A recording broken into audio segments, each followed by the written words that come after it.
going on, everybody? It is episode 422 of Pop Culture Crisis. My name is Brett. I'm here with my co-host. Would you introduce yourself, please? Hello, Crisis Actors. It's Mary. We're back from the weekend. I hope that all of your weekends were full of eating, drinking, and being merry, as ours were. Was there some type of holiday for other people? Like ours was like a work thing. Was there? It's the most pointless but fun dinner. Yes. Ever. Good times. Good times. We got a bunch of stuff to talk about today on this Monday. Neo, if you remember Neo, he was an R&B singer. I know. Remember him. You do? I remember. You remember? Okay. All right. Well, Neo, the R&B singer, him and Jamie Foxx have something in common. They both folded like cheap accordions to various different cancel culture mobs based on various. I literally only remember Closer. Yeah, and That's and he also had anything else? Didn't he do So Sick? He did So Sick.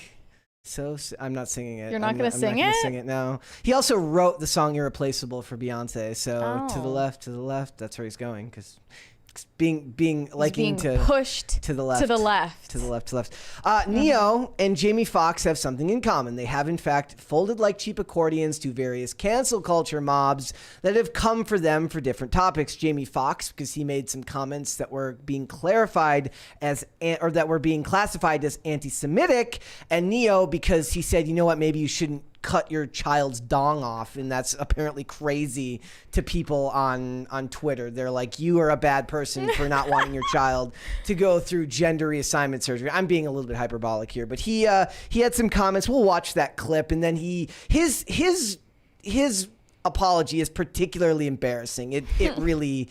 It does. He didn't say it. It's not actually him. It was written by somebody, but we'll look at it. I think he wrote it. I don't think he wrote that thing. That looks like whoever just got out of PR school academy is the one who wrote that. And we're gonna talk about it. So that Kai Cenat, we put a poll up in the chat today. I said, was Kai Cenat responsible for the riot that he supposedly is being accused of inciting in New York City over PlayStation 5s being given away? There's also something funny that Hassan Piker that said that's connected to all of it. But I asked you guys, I said, do you think that he's responsible for it? Yes, no, or option C was, who the hell is Kai Cenat? Looks like that answer is leading right now. He's a Twitch streamer. So we're going to get into that. We're also going to talk about Grimes, who has come out with big support behind Lizzo. So she's got some things to say on that. We'll go through her tweets. And Meghan Trainor is in the news, kind of, because people have been kind of asking, was Meghan Trainor in fact overweight in 2014? It's a really important question that we need to adjudicate on and finally settle once and for all. Was Meghan Trainor fat in 2014? Well, we will get into it. We'll discuss it. But before we get started, guys, would you hit the like button on this video? Would you subscribe to this channel if you haven't done so already? Share these live streams and these videos with your friends so that other people can see them. And remember that all Super Chats, $20 and over, we will interrupt the discussion. We will read them right then and there. And then we will do our very best to get back on topic. So if you are ready, Mary, we will get right into start of the show if you're ready. I'm ready. Okay, let's do this. First things first, ladies and gentlemen. It's not political, I swear, but Donald Trump is in the news because he decided to call out Meghan Rapinoe. He said, "Nice shot, Meghan," because she went and lost it for the World Cup the other day. Is this like her retiring moment? Yeah, it must be. I just hit three wrong buttons. She's all at the same over. time. Yeah. So it says Donald Trump is dancing on the U.S. women's soccer team's grave after its early exit from the World Cup, mocking. Is it Rapinoe or Rapinoe? I say Rapinoe. You say Rapinoe. I said Rapinoe. Okay, so Rapinoe, and dogging the squad for being too woke. I don't care about them being woke, guys. I do care that they didn't sing, that they all refused to stand for the national anthem. They're all kind of very anti-American and a lot of, they say woke, but really what it is how does an American get behind a team of people that seem to not really have much respect for the country they're representing? I think that's the more nuanced version of the simplistic argument of they're too woke. The shocking loss is fully emblematic of what is happening to our once great nation under crooked Joe Biden. Many of our players were openly hostile to America. No other country behaved in such a manner or even close. Woke equals failure. And also, Joe Biden said, great job, guys. Hell of a run. And everyone's like, what do you mean run? They barely walked. They didn't even make it past, they barely made it into the tournament. They lost very handily. And then another person pointed out there, look at the American team and then look at at the other team. The other team actually all look like women, and the American team all just look angry. Trump, who famously beefed with Rapinoe after she said she wasn't going to visit the effing White House. Well, you know. Is she going to visit the effing White House to see Biden? Yes, she will. I guarantee you she will. Okay. She will I wanted to also share this other truth that Trump posted on Truth Social. Unless you're on the platform, you wouldn't have heard about this. Yeah. I purposely didn't comment on Nancy Pelosi's very weird story concerning her husband, but now I can because she said something about me with glee that was really quite vicious. I saw a scared puppy, she said, as she watched me on television like millions of others that didn't see that. I wasn't scared. Nevertheless, how mean a thing to say. She's a wicked witch whose husband's journey from hell starts and finishes with her. She is a sick and demented psycho who will someday live in hell. She says that with the emphasis because he did all caps on hell. What's the character limit over there on Truth Social? That's a pretty long message. He's verified, That's so a very unlimited. That's a very long truth right there. I love Wicked Witch. She is a wicked witch who will someday live in hell. I picture him doing this as he does it. I can't. In hell. Like go off, Trump, but come back to Twitter, please. Yeah, they need him. They need him back. And look, I actually agree with a lot of the sentiment when it comes to what he said about Rapinoe, because it is very depressing when I watch old events from the Olympics, or like another one that I watch a lot is I watch a lot of Kobe Bryant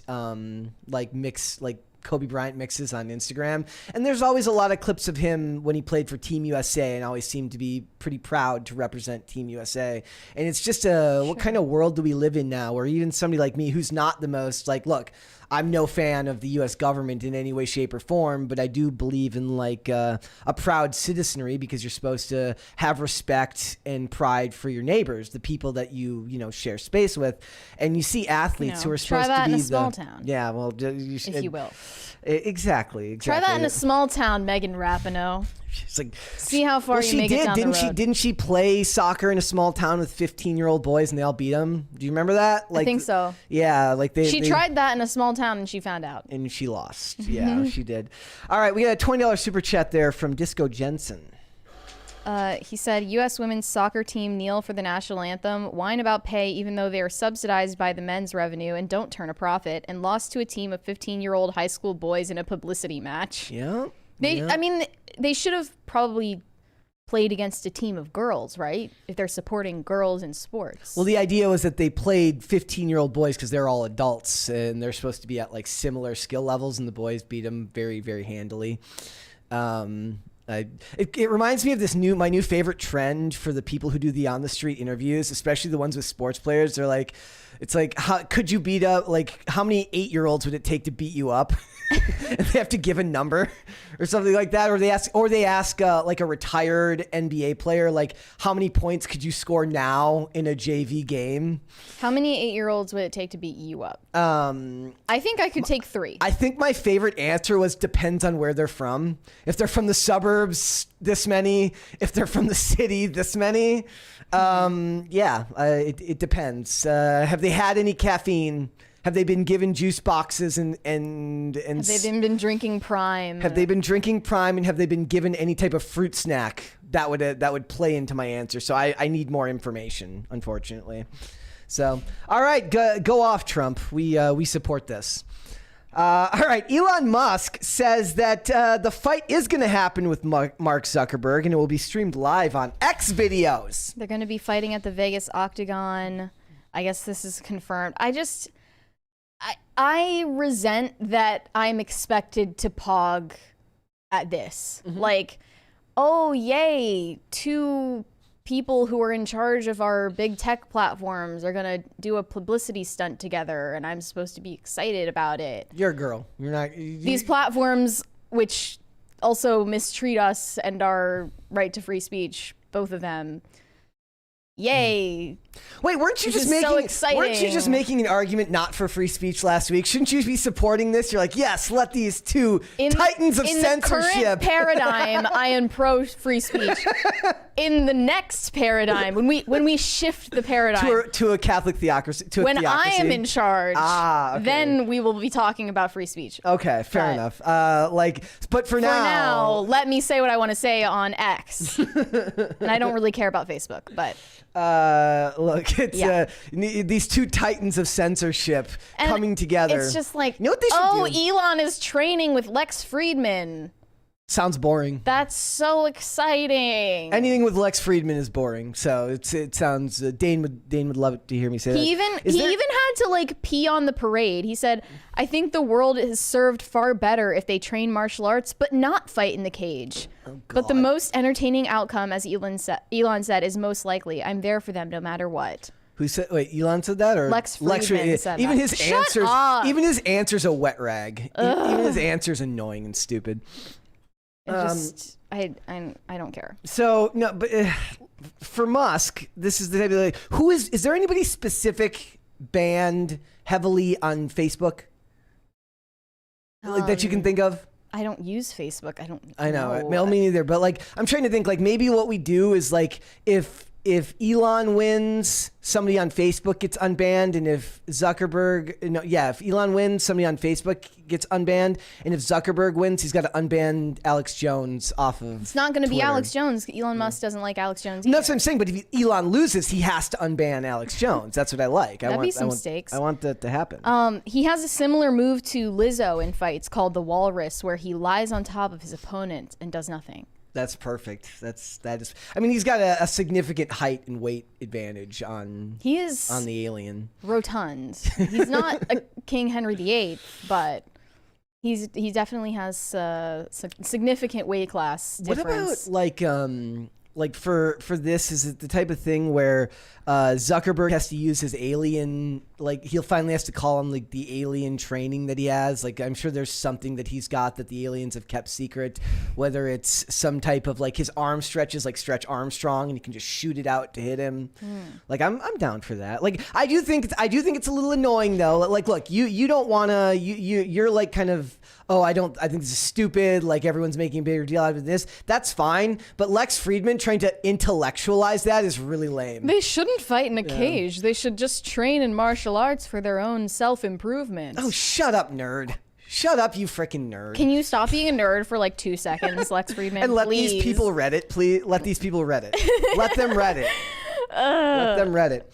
Let's laugh some more. You sent me this video. I have not watched this yet, Mary. Yes, the Da Vinci twins, or the Voros twins. I was so much happier in life before I knew who these people were. Like, well, you saw the Da Vinci video, right? Yes. No, but you showed it to me, and I was so much happier before that and the Island Boys. They had to clarify that they are not the same people as the Island Boys. Who are now weird and incestual and they're one of them's gay. incestuous. People think that they were on Epstein's Island, and that's why they're called the Island Boys. It's very sketchy stuff. Here we go. We're not the Island Boys. We have 0 tattoos. We don't rap. We don't live in Florida. We never swear. And we're always positive.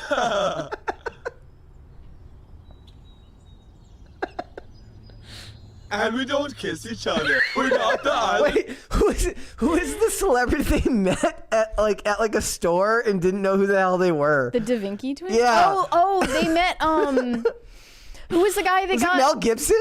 No, who was the guy that got injured? He got his face burnt off. It was like Jay Leno. Oh yeah, and Jay Leno's like, who the hell are these guys? Yeah, and we were like, his last picture before being disfigured by a car explosion is going to be the one he took with the Da Vinci twins. The Da Vinci twins, they look much less. They're wholesome. They're the wholesome version of the Island Boys. Yes, let's go with that. We'll round up. All right, there's a little bit of Barbie news today, guys. Did you know that the overall box office for 2023 has passed $6 billion?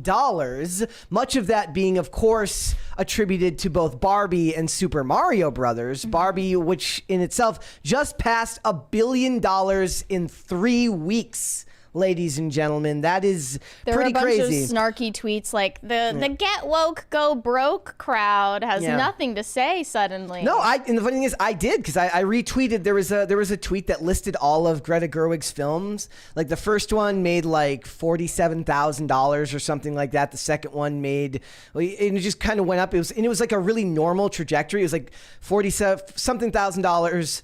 5 million, 218 million, $1 billion. And I was like, dude, that's a hell of a trajectory. Like, I may not have liked the movie, but you can't argue with success. Now, you could make the argument that this is mostly because of the IP of Barbie, but it's also the marketing department. And whether we like her film or not, she does get credit for being the one who helmed the movie that made it to $1 billion in 3 weeks. And I think it will end up passing Super Mario Brothers this year as the biggest movie of the year. But I was never part of the get woke, go broke crowd. No, I never said that. You don't go broke when you go woke.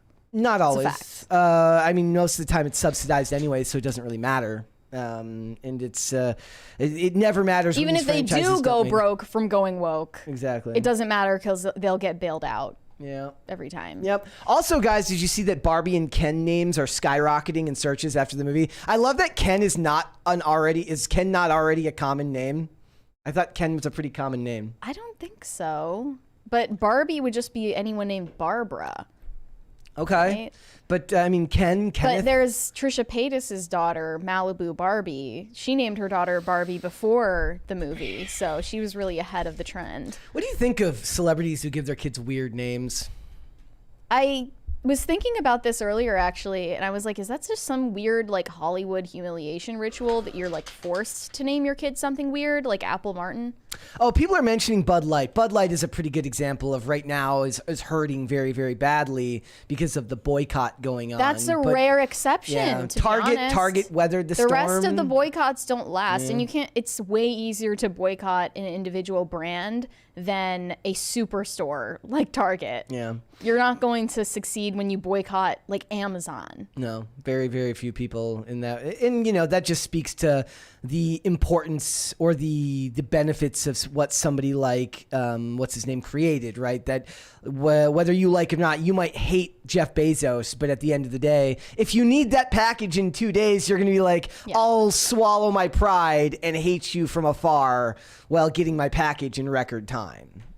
So you think it's just it's like some type of humiliation ritual? Which one of the Kardashians was the one that didn't even name their kid for like a year? It was like Wolf. I think it was Kylie. Was that Kylie? She like changed the kid's name twice or something. Yeah. Yeah, I just don't believe that they actually want to use these weird names when the rest of the world is naming. I mean, I guess America is naming their sons Mason and their daughters Breland. Mason, Tanner. Those are weird in their own right, but it's not like naming your kid Apple or Blue Ivy or Air. It just seems like it's some weird initiation ritual into their Illuminati club. I think Disney and Bud Light are rare examples of where the people aren't coming out to see Disney movies, and it does seem like it's hurting them. Is it a boycott, or is it just that people are less interested in their products? Well, I'm saying, but that's still get woke, go broke. It's not Sure. a boycott, but it's still like people are no longer turning out for Disney movies in the numbers that they were before. Yeah. So there's nothing that we can do about that because we're going to end up going anyways because we end up reviewing the movies. But it seems like there's less and less enthusiasm every time we go to one of these. I saw more enthusiasm from the kids who went to see Teenage Mutant Ninja Turtles than I did from Sonic. When we went to see Sonic, I vaguely remember the kids there being much more excited than I do anybody that was at any of the Disney movies that we've reviewed, right? And then even some of the people at Teenage Mutant Ninja Turtles seemed pretty excited to be there. And that movie came in 4th this weekend. Mm-hmm. Didn't even crack top 3. It was a good movie though. It was a fine movie. It just wasn't a fine Teenage Mutant Ninja Turtles movie, but it was okay. Okay, going off of the literal definition, it is a Teenage Mutant Ninja Turtles movie, and it is a good movie. But as a purist, you won't accept that. No. What I'm saying is that compartmentalizing. Okay. I'm compartmentalizing. By the way, we're having some severe weather warnings in this area, so pray for us that we don't get wiped out by a tornado in the middle of the show. That would be pretty cool. The ratings would be huge. Yeah. I just don't know if we would have a studio to do the show anymore. That would suck. Yeah. That would suck. All right. Shane H. Wilder sent us something in. Should we watch this, Mary? Yes. Okay. This isn't a meme review, but I guess this is not meme review, but we'll watch this. Here we go. I would kick it. I would kick it. I would kick it. I'm telling you right now, Well, do you think that dog is not real.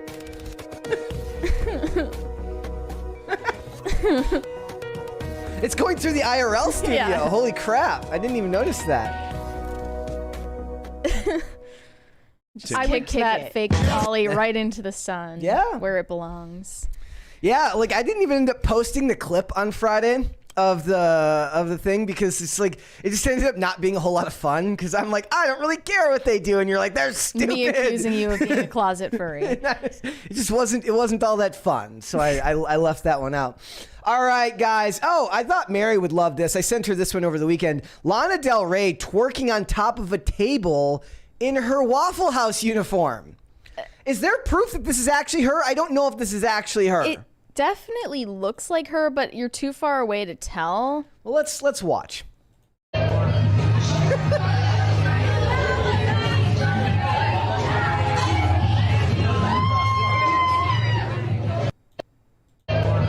think Wait, so she was at a bar? She was at a local Chicago bar in her Waffle House uniform. where is Lollapalooza? Is that in Chicago? Think so, yeah.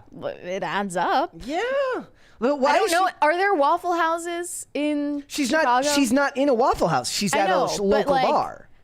She just kept her uniform and wore She's it. just cosplaying. I was explaining last night to someone about my stolen valor of wearing my brother's Weeblos uniform for school picture day one year when I was very, very young. And I just now I want to find that picture. I'm like, Dad, could you go find that photo? I want to see. I hope that still exists. I might make it my profile picture somewhere if I can when I was very young. So yeah, She's at that level of fame where she's not getting stormed by crowds whenever she goes out in public. Yeah.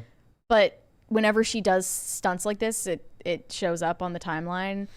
But I support her descent into insanity. But if we're going to be philosophically consistent here, we need to find out if there were children there. Otherwise, she's on Ice Spice levels. I doubt there were children at the table. Doesn't look like it. I'm just saying that that's a vertical shot. There could be children in the outset. Avert their eyes. Yes. Tell the parents to please you cover see their Lana children's. Del Rey twerking on a table at your local bar. Tell the children to please not look. That's not a good thing. We don't want them looking for something like that. All right. What would you like to see first? Cute or cringe of the day? Because we got 2 cringes of the day today. So what would you like to see? We'll start with cute. All right. We got a bunch today. And guys, remember, always send in if you've got cute of the day. I did save this one. This is not technically cute of the day, but it says, I was out and about after mass and adoration today, as I am wont to do, and ran across this chinchilla and squirrel, and I named them Brett and Mary, respectively not PCC pets, but definitely cute of the day. Chinchilla and squirrel just hanging out together. Just hanging out together. Reaching across the aisle. Yep. Does it make sense that I would be a chinchilla? And why are you drinking? I get the Zins, but what's the polar? Is that like a? Oh yeah, polar ice. Do you drink those? Mm-hmm. Okay, well there you go. It's spot on. I like how I have no identifying characteristics other than a hat. That's just me. Like Brett's personality is very bland. You're neurotic. You're always running around. Must be that. All right, we got a couple more here. I love this one. This picture's amazing.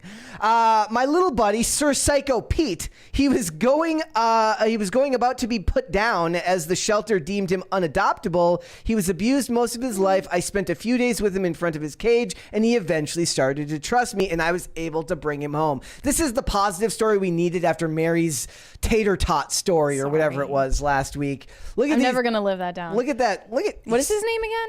His name is Sir Psycho Pete. Okay. Go off, Sir Psycho Pete. And I was at a cat shelter yesterday. I saw the photo. Just for fun. I'm not thinking about adopting a cat right now. I can barely take care of myself, so I'm not going to take on an animal in addition to that. But they were so cute. There were some feral ones too. They were less friendly, but it's okay. There's another photo. Cute. Very cute. And then he put also. He's a cutie. Very cute. All right. And we'll do one more. Okay, Jeremy Kendrick, is this you in this photo? Because if it is, it's giving Bray Wyatt. Okay. Look up Bray Wyatt Firefly Funhouse, and you'll get what I'm saying.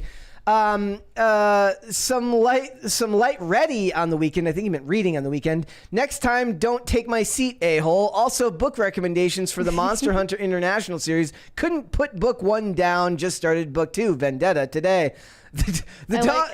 I like this pose. Very, very, very good. Cute. Can anybody else tell me if this does in fact give Bray Wyatt? I know there's at least one other wrestling fan in the chat. So, all right, we've got 2 cringes of the day today. Let's start with this one here. Okay. This is censored, I promise. Okay, or do we want to start with Justin Trudeau? I don't know. Just go okay. Ahead. We're already here. It's censored. Here we go, guys. First person to say the N-word hard R gets $100. $100 if you do it. You gotta say hard R.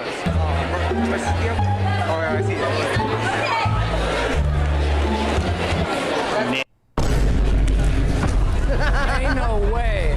Ain't no way. Wait, hold on, bro. Come on, we gonna get this. Where'd he go? 2 hours later. I couldn't find him. T-shirt prank. And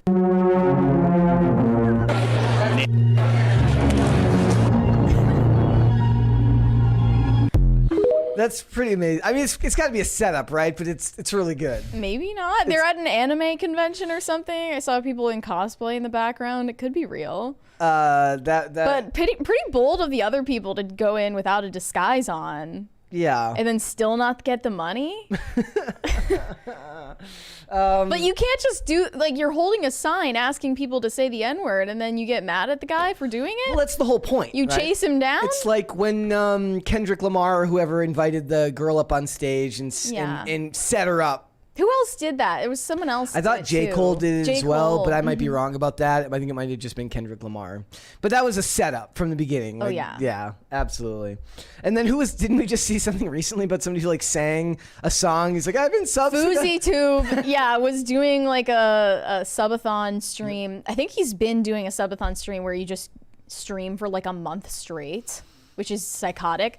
But he was like singing along to a rap song and accidentally said the N-word. Gotta be careful. And then just started like literally punching the wall, like he knew having an actual child tantrum. Yep. And he was like, I never say that word. I never say that. Yep. We believe you, Fousey. Yeah. All right. And ultimate cringe, and this is ultimate cringe, ladies and gentlemen. Oh. Justin Trudeau, and I guess this is his son, his teenage son. I'm gonna need a birth certificate. Watching the Barbie movie. What was the caption? It says, "We're Team Barbie." Okay. Good to know.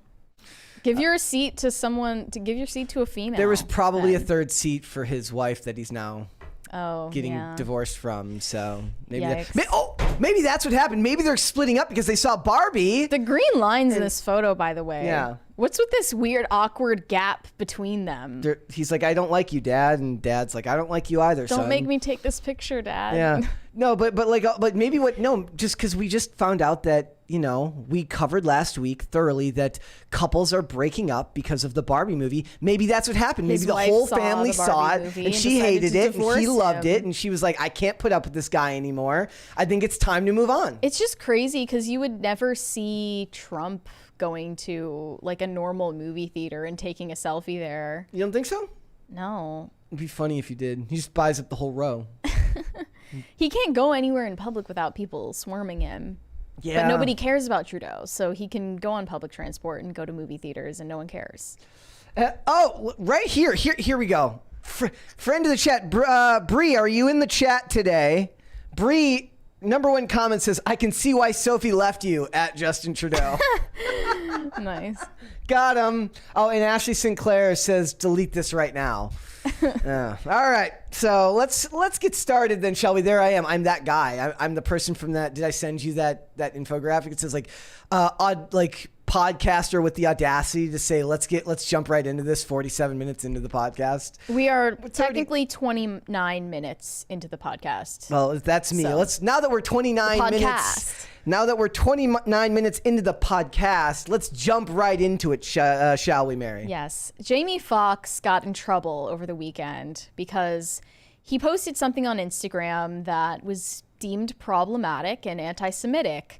So let's just read what the post said. They killed this dude named Jesus. What do you think they'll do to you? 3 question marks, exclamation point. Hashtag fake friends, hashtag fake love. And immediately every anti-hate organization, every grifter on Twitter dogpiled Jamie Foxx saying that he was going down the Kanye route and that this was a targeted post aimed at Jewish people, which is insane. That he was, using the age-old trope that Jewish people are eternally responsible for killing Jesus. Obviously, he's talking about fake friends, meaning Judas, but also comparing yourself to Jesus isn't the best look. I don't really get what the thought process was behind him posting that, but he immediately apologized when people started misinterpreting it. I think the reaction was way exaggerated and overblown. He obviously isn't anti-Semitic, and this post was just him being thoughtless. Yeah. But then Jennifer Aniston was roped into it because people got the idea in their head that she liked the post. But she denies having ever liked it. She said, "This really makes me sick. I did not like this post on purpose or by accident. And more importantly, I want to be clear to my friends and anyone hurt by this showing up in their feeds. I do not support any form of anti-Semitism, and I truly don't tolerate hate of any kind, period." I think at this point, Jennifer Aniston owes Jamie Foxx an apology. Yeah. Because you're just needlessly dogpiling someone who clearly didn't intend to seem hateful in any way. Yeah. But even with the reaction to Kanye, people were just patting themselves on the back and they were like, happy I'm not that guy. Here's the thing, though. You know what this is proof of? It's proof that you should never vague book. You should never, like, if you're gonna make a vague book. Is that a term? It's a term where you say something and it's really, really vague, and then it's left open. Next time, just name drop the person. Whoever you're pissed at, just tell at. people that who you're pissed at, so that people can't overly read into what you're saying. It's the same way that people terrorized one another by using emo song lyrics as away messages on AOL Instant Messenger back in the day. It never stopped. It never stopped. Like if you were an angsty teenager and you had a significant other that posted an angsty away message, you were like, "Is that about me?" And then it was your job, at least as a guy, to learn how to just not care, because that's the way it is. You should never vague book. It's very, very bad because people will read into it very, very far. So Jamie Foxx, as you said, folded like a cheap accordion and posted this apology. "I want to apologize to the Jewish community and everyone who is offended by my post. I now know my choice of words have caused offense and I'm sorry. That was never my intent. To clarify, I was betrayed by a fake friend, and that's what I meant with they." Who's they, though? "Not anything more. I only have love in my heart for everyone. I love and support the Jewish community. My deepest apologies to anyone who was offended. Nothing but love always." Jamie Foxx. He literally put the hashtag fake friends in there. He's telling you what it's about. It's about somebody he knows. It's about something specific. But this is the point. Like, you don't get to have it both ways. You either get to post we got a $20 super chat there. I don't know if you want to read that one from Cody Bedreau. If it's from him, it's already sussy. Thank you, guys. Thank you so much. That's not too bad. He said, sorry. Thank you, guys. Thank you. I do always appreciate the crisis parties. They are my favorite part of the day. They are. Especially, you know what? You guys want to know another reason why I love the crisis parties? What is because somewhere, just think about this, guys. Every time that you help us get to a crisis party, someone downstairs is having a conversation interrupted with the loud, obnoxious sounds that are going on up in the studio. So if you'd like to help with that, feel free to continue. Yes. Cody Bidrow said, my sister and I just don't see the problem with Mr. Jamie Foxx's words. Talk about twisting words. They are. That's exactly what they're doing, and it's But on he purpose. shouldn't have apologized. No, he should not have. If there's any lesson to be learned from cancel culture, is that you can't apologize. Ever. Sometimes even if you were genuinely in the wrong, because your apology isn't going to be accepted. Yeah. It's never enough. Ever. It's Your apology wasn't worded correctly. You didn't self-flagellate enough. Well, here's the other thing. It's a bad idea. And the reason why I pointed out why they do this, especially in relation to the Neo cases, because whether it's a musician or an actor, and I guess Jamie Foxx is a musician too in his own right. Look, when you apologize, right? To like if you apologize to them, they're still going to come after you for the most part. But it's like when that if you offend conservatives, they might be mad, and they're flaming Neo right now, calling him a sellout and calling him a loser for capitulating. The problem is when his next album comes out, they'll have moved on to the next target. Now, going the other direction, the people that were mad at him for his comments on gender sure are mad at him now, and they will move on to other targets, but they will come right back the second another album comes out. They're going to be right there in the comments section, and they don't Remember when this guy did exactly. this? They do not know how to let things go. Like whereas, Stephen Amell, he's a puppy kicker. He hates puppies. He hates homeless puppies. Exactly. And he's a racist. So and there is sexist. no point. There's no point in actually apologizing because they're going to come back anyways. Neo didn't learn his lesson either. Let's look at his. Should we watch? Yeah, the he video? had the absolute temerity to criticize parents who trans their kids, basically. Let's watch the video here. I will say the interviewer kind of leads him on, there's some lead to it. There's some lead to it, but it's good. Parents have almost forgotten what the role of a parent is. Amen. It's like, okay, Lost control. if your little boy comes to you and says, "Daddy, I want to be a girl," and you just let him rock with that, you just let Anybody involved Right. in the culture where it's like, He's oh man, this dude's Right. digging his own And where did grave he right get now. that if from? you let this 5-year-old boy decide to eat candy all day, he's gonna do that. Exactly. Like when did it become a good idea to let a 5-year-old, let a 6-year-old, let a 12-year-old make a life-changing decision for themselves? Right. When did that happen? Right. Like I don't understand that. I don't get that. And to medicate these young kids that are 5, 6, growing up and knowing that it affects their brain, it affects their organs, it makes them sick, but they're not allowed to do drugs, they're not allowed to do alcohol. Right. We can medicate He them can't up. drive a car yet, but he can decide his sex. Right, right. What sexual orientation, and he can cut off his pee-pee, and that, to me, that makes no sense And whatsoever. I don't know if this is true, but I heard a rumor that they either passed or are trying to pass a law in LA that states if your child comes to you and asks to do some of these things and you say no, they can take your kid from you. Yeah, that's true. Just passed in California. That makes no sense. They want us to have no control over our children I don't get it. in schools, I don't and get it. When you get her hospitals, number. libraries. Yeah. They just want to Libraries. manipulate. You got to They understand bring when their they're drag so. queens into the libraries. I hate it when you try to check out a book from the library. Why do on so many gender people call reassignment. libraries libraries? I no idea. The R is right there, sis. She's I'm gonna need her number though. young and they're already that's Impressionable. I'll that's correct her in right. person. And from them they're gonna believe what you say. I mean, Yeah. we say Santa Claus is real, the And they Easter Bunny, believe it, like, right? come on. Exactly. Like, you gotta they know what they're doing. Remember who you're dealing with. Like I don't. He I can't take apologized credit for it, this. But I heard somebody say one time, he was like, "All right, if your son comes to you and says, 'Daddy, I want to be a girl,' ask your son, what is a girl? That's a good one. What is he gonna do? He's gonna say, well, he might want to play with dolls. All right, you want to play with dolls? Fine, play with dolls. Right. But you're a boy Right. playing with dolls. That's I want right. to wear pink. All right, cool, wear pink. But you're a boy That's right. wearing pink. No issue with the LBG. I have no problem with none of with nobody. Okay? Right. Love who you love, the do what you do. LB Exactly. I just personally come from an era Ks. where a man was a man and a woman was a woman, and it wasn't but two genders, and that's just how I rocked. Me now, too. you could That's how I identify rocked. as a goldfish if you feel like. Right. I don't I care. agree. That ain't my business. it becomes my business when you try to make me play the game with you. I'm not finna call you a Right. goldfish, but you Exactly. want to be a goldfish, you go be a goldfish. It's all good. Amen. I mean, Well yeah, said. it's just, we live in a weird time, man. We do. Neo is jumping onto the bandwagon of a conversation that has already been going on for a decade or longer, and thinks that he's the first one to talk about it. I think that's like what annoyed me about watching this video is like, yeah, we've been talking about this for years and you just found out. Let's look at his. And also like the idea that you can tell someone, you know, as Brett does, you can identify as a collie, you can identify as a wolf, you can identify as a goldfish, but don't involve me in it.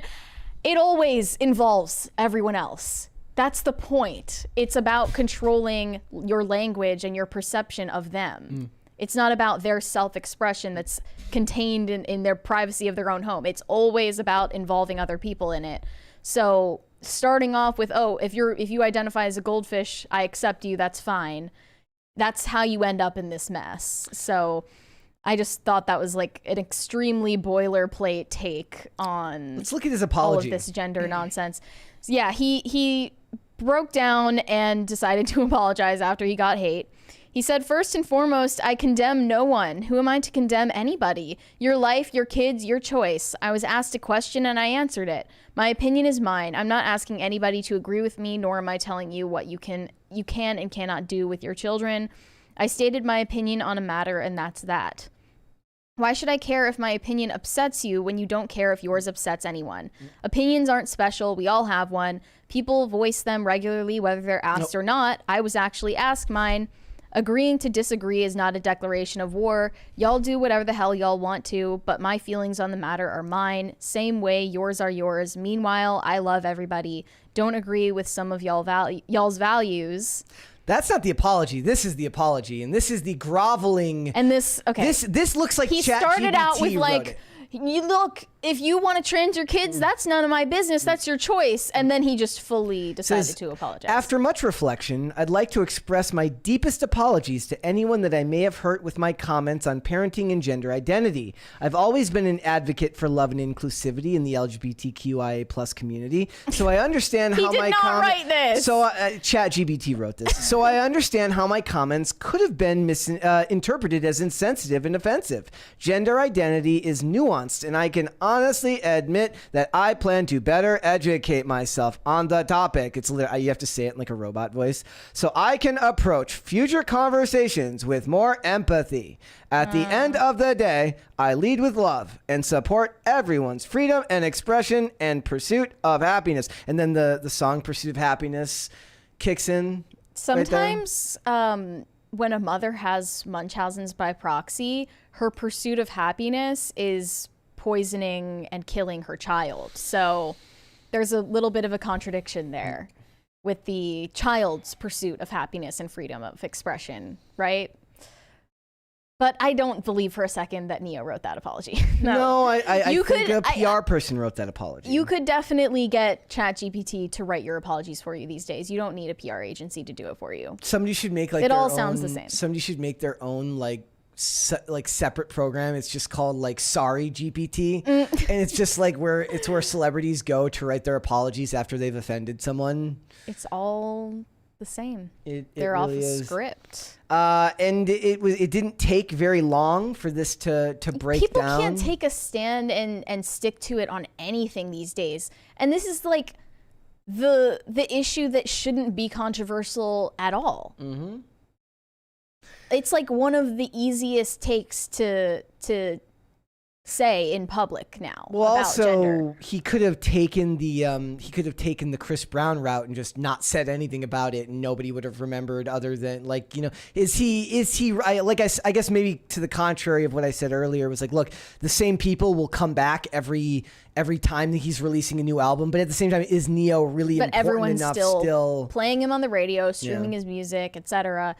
When Chris Brown literally beats Rihanna half to death, it's having a controversial past. Yes. When Neo says, maybe you shouldn't chop your kid's dick off, then he's an evil bigot for life. Yep.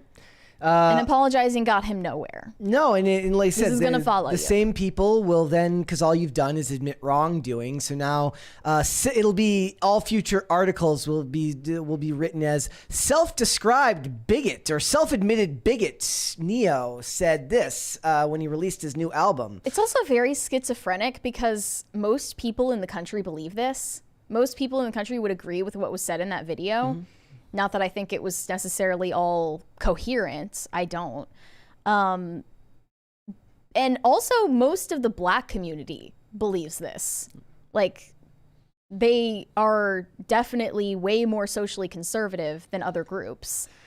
I love the... But we're pretending that that's not the case. And you could either go, like, I guess the Roseanne Barr route and ghettoize yourself permanently by speaking about these things. There is that Or you risk. can just stay silent forever. Staying silent. I mean, in But this case, just either not way, apologizing have is some better. balls to stick with whatever path you choose. You know? Yeah. Like, commit to what you said. Or just don't say anything at all. Yeah. It's like, if you don't have anything nice to say, don't say anything at all. If you don't have anything to say that you're going to stick by after the fact, then don't say anything at all. Well, that's why I think that the lady in the interview is like, man, he doesn't know what he's getting himself into. Like, I think most of the interviewers when they get like actors or singers to speak on these issues, like every time an interviewer asks a question like this now, it's a loaded gun, and they know it because they've done the research. They clearly understand that the topic is important enough to discuss that it will gather some type of social media traction, right? Why do they know this? They know this because they understand that the topics are controversial, and then they lob these questions at actors who have no idea necessarily just what a minefield they're about to be put into, and the interviewers know this. So that lady's giving, and now I don't know the interviewer lady, but I'm just saying, like, she's going, amen. But does she know whether this guy is what he's going to be in for with what he's saying? I can't speak to that, but I do know that most of them probably understand that posing these questions it's a lose-lose for these people. Like, you're not helping. Like, it's good for you, but they're a loser either way. No matter what answer they give, they lose. No matter what answer you get, you win. Because if they say, I support this movement, then it's Neo comes out in support of trans ideology. Fine. That sells copy. You say, you pose the same question. He says, I don't support this. They say, Neo, the evil alt-right bigot, doesn't support trans ideology. You make money off copy. So it doesn't really matter. Either way, the interviewer wins. Either way, the person being interviewed loses. Which is why we should enter a new era where no celebrity gets interviewed ever again, ever at all. You don't need to do that. Barbie proved that you don't need to do that. Nobody We're went going to to be see seeing Barbie. a lot more musicians getting interviewed then while the strike continues. Perhaps that's... people in Hollywood can't talk about their work anymore. Yeah. So, and I mean, in these questions, it is the type of, I guess it makes sense for Neo because Neo's married. He's got kids. He's also definitely past his prime where he has less reputation to protect. Can't wait to see him on stage with Jason Aldean at a Turning Point event. I need, try that in a small town remix. It's all so tiresome. Try that in a small town remix with Neo. I'm here for it. It's just, but it is like then they do end up getting ghettoized because they have one opinion that runs contrary to the Hollywood dogma, and it's silly and it's stupid. But between the least brave opinion too. Yeah, it's not much of anything at all. It's very much in a lot of ways what a lot of people would have considered common sense. And then between that and the Jamie Foxx one, which was nothing. It was nothing. He was literally vague booking. He was being a boomer on social media about somebody who probably screwed him on a business deal. Thought we were friends. Like, that's all he had to. Next time, just put "thought we were friends," bro. Like, that's how you get out of this. Like, don't call back to this. And then he's like, now you really do have to think about that every time you post something on social media. They say, like, some of those like annoying inspirational quotes talk about how like you become free when you realize that you can't control how other people see you. Celebrities don't have that luxury.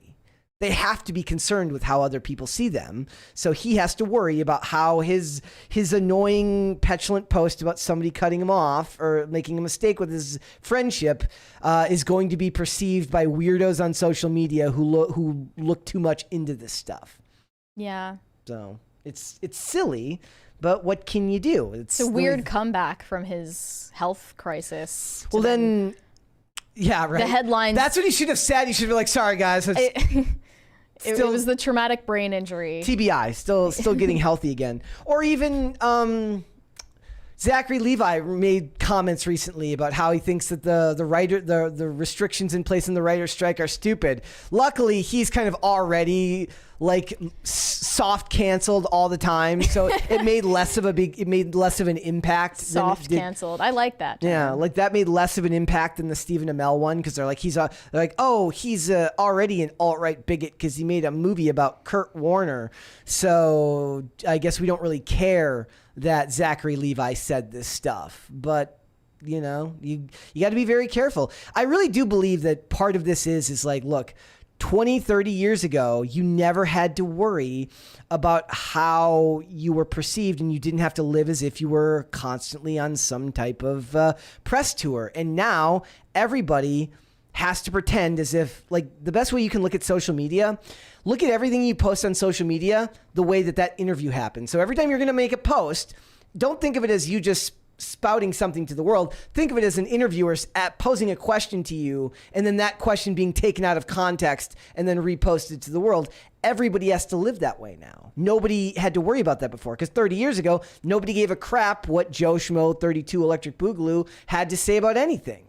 Now it's used out of context. I think most people are just cowards, and if they have opinions contrary to the leftist orthodoxies and you work in entertainment, you're never going to speak out about it. That's the vast majority of them, I bet. Yep. Or a silent majority of Hollywood, you know, isn't dogmatically leftist. I don't think it's the majority. I think it's I think there's more than we see, but I don't think it's the majority. I guess I won't name names, but I mean, I guess you could put Taylor Swift in that category. You think so? She was soft canceled all before she went political. I love the idea that she was soft canceled for not talking about politics. She's got like a John McCain candle in her room. She really loves war. Like Taylor Swift is she's actually really bitter because she wants to make songs about war. She had a Republican friendly public image until she became vocally political and was soft canceled for omitting her opinions about those things. Until the point at which it became strategically beneficial for her to talk about her leftist opinions. But I think that, most people are just cowards, and people in Hollywood are no exception to that. And most people are just not going to speak about these issues until it affects them personally.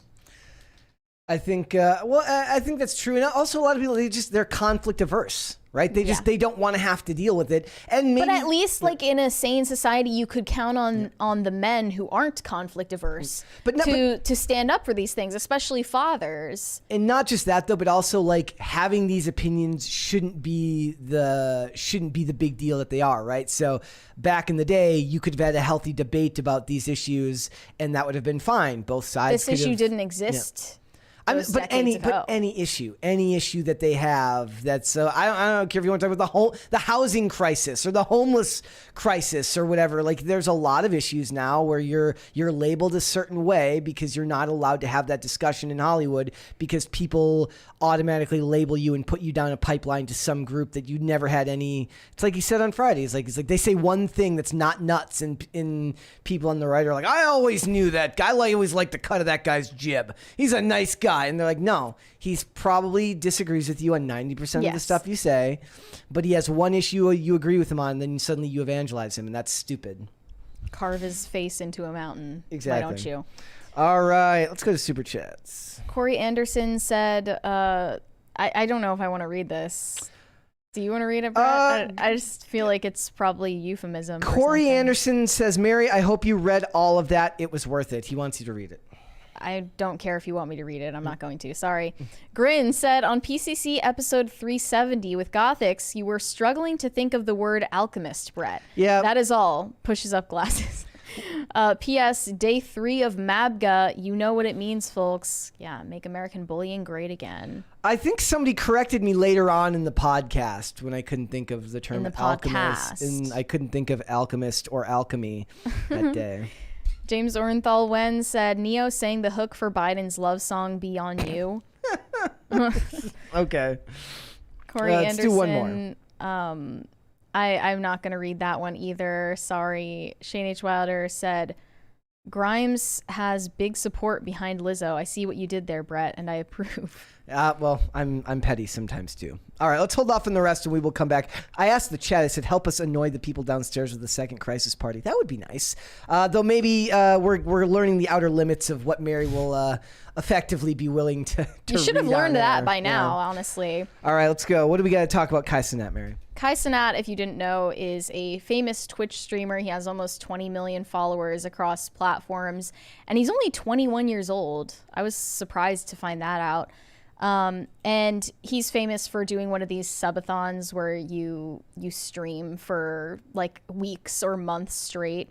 He went for 30 days, and recently he is charged and arrested for inciting a riot of his fans in New York City. He planned a big giveaway of PS5s, gaming chairs, and gift cards for his fans and announced it 2 days before. Didn't get this event approved by the city, nothing. He just said, show up in Union Square Park and I'm going to give you free stuff. And all of his child fan base decided to show up. They had their parents drive them out and drop them off, like, have fun, sweetie. And then the park was overrun with thousands of people and a riot broke out. They started throwing rocks, throwing spray paint. There were many injuries. I think it said nobody died, but there were at least like 15 people injured. And there have been now 66 arrests, 30 of which are minors, teenagers that follow him on Twitch. Mm-hmm. And I see that he's now getting blamed for what happened, sort of in Astro World vein. He obviously didn't plan this ahead or think about what the consequences could be. I do personally think that he wasn't smart in the way that he announced this. Here's what he said in his video. He had no permit either, right? No permit. No, he didn't approve this with the city at all. He said, we're making sure to have good protection and shit. You already know we're trying to chill and shit. All my New York N-words, I effing love you N-words to death. But y'all N-words are wild. Y'all N-words are animals, bro. Let's be real, bro. When you N-words get too lit, when there's too much going on, like, N-words start violating shit. That shit might end really quick depending on how rowdy you get and shit like that. Now look, it is a public area, so anything can happen, bro. Anything can happen. Make sure you pull up with somebody. Just make sure you pull up with a friend to make sure y'all are good and shit like that. New York is effing insane, N-words. But I need all my New York N-words out there. We're gonna go crazy, bro. Does that sound like inciting a riot? It sounds like inciting something that maybe you shouldn't invite children to. Yeah. Sounds like he knew that this was going to get chaotic and possibly dangerous. I think it speaks to I think sometimes people don't realize the size of their platform, and maybe he just doesn't realize just how much of an influence his words have on people. But he knows, he's saying it out loud, like he knows things are going to get crazy, but he's inviting them there anyway because they want PS5s. I don't know. They really probably just wanted to meet the guy. Yeah. But yeah, people are calling this January 6th for Zoomers. Never forget. Yeah, never forget. People were trashing police cars. There were 3 police officers who got injured at the gathering, and they were saying, this was on the parents to rein this in and control their kids, but now we're here controlling this riot because you didn't show up and discipline your kids. Yeah. But people just aren't like capable of being respectful in public now. Like, I think this was bound to happen. As Xavier said, the world is ghetto, and people are just gonna behave like animals when they get into a group like mob mentality. Let's watch some of these. There videos are many here. videos of Yeah, the riots for us to see. Here we go. Hold on.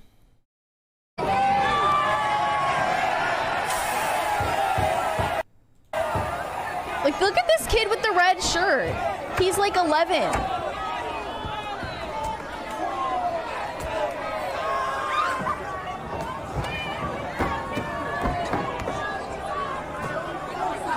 mob mentality, it kicks in, and then people don't act in a way they wouldn't. Well, they acts in a way that they normally wouldn't act, right? So that kid in the red shirt looks like he's in middle school. Yeah. And he's just going along with whatever the crowd is doing. Here we go.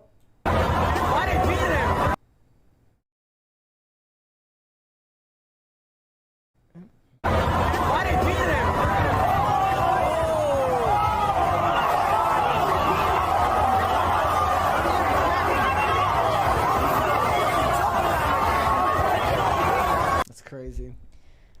And then the police issued a response. Yeah. Let's take a look at this. Counts, at least 2 counts of inciting a riot, unlawful assembly.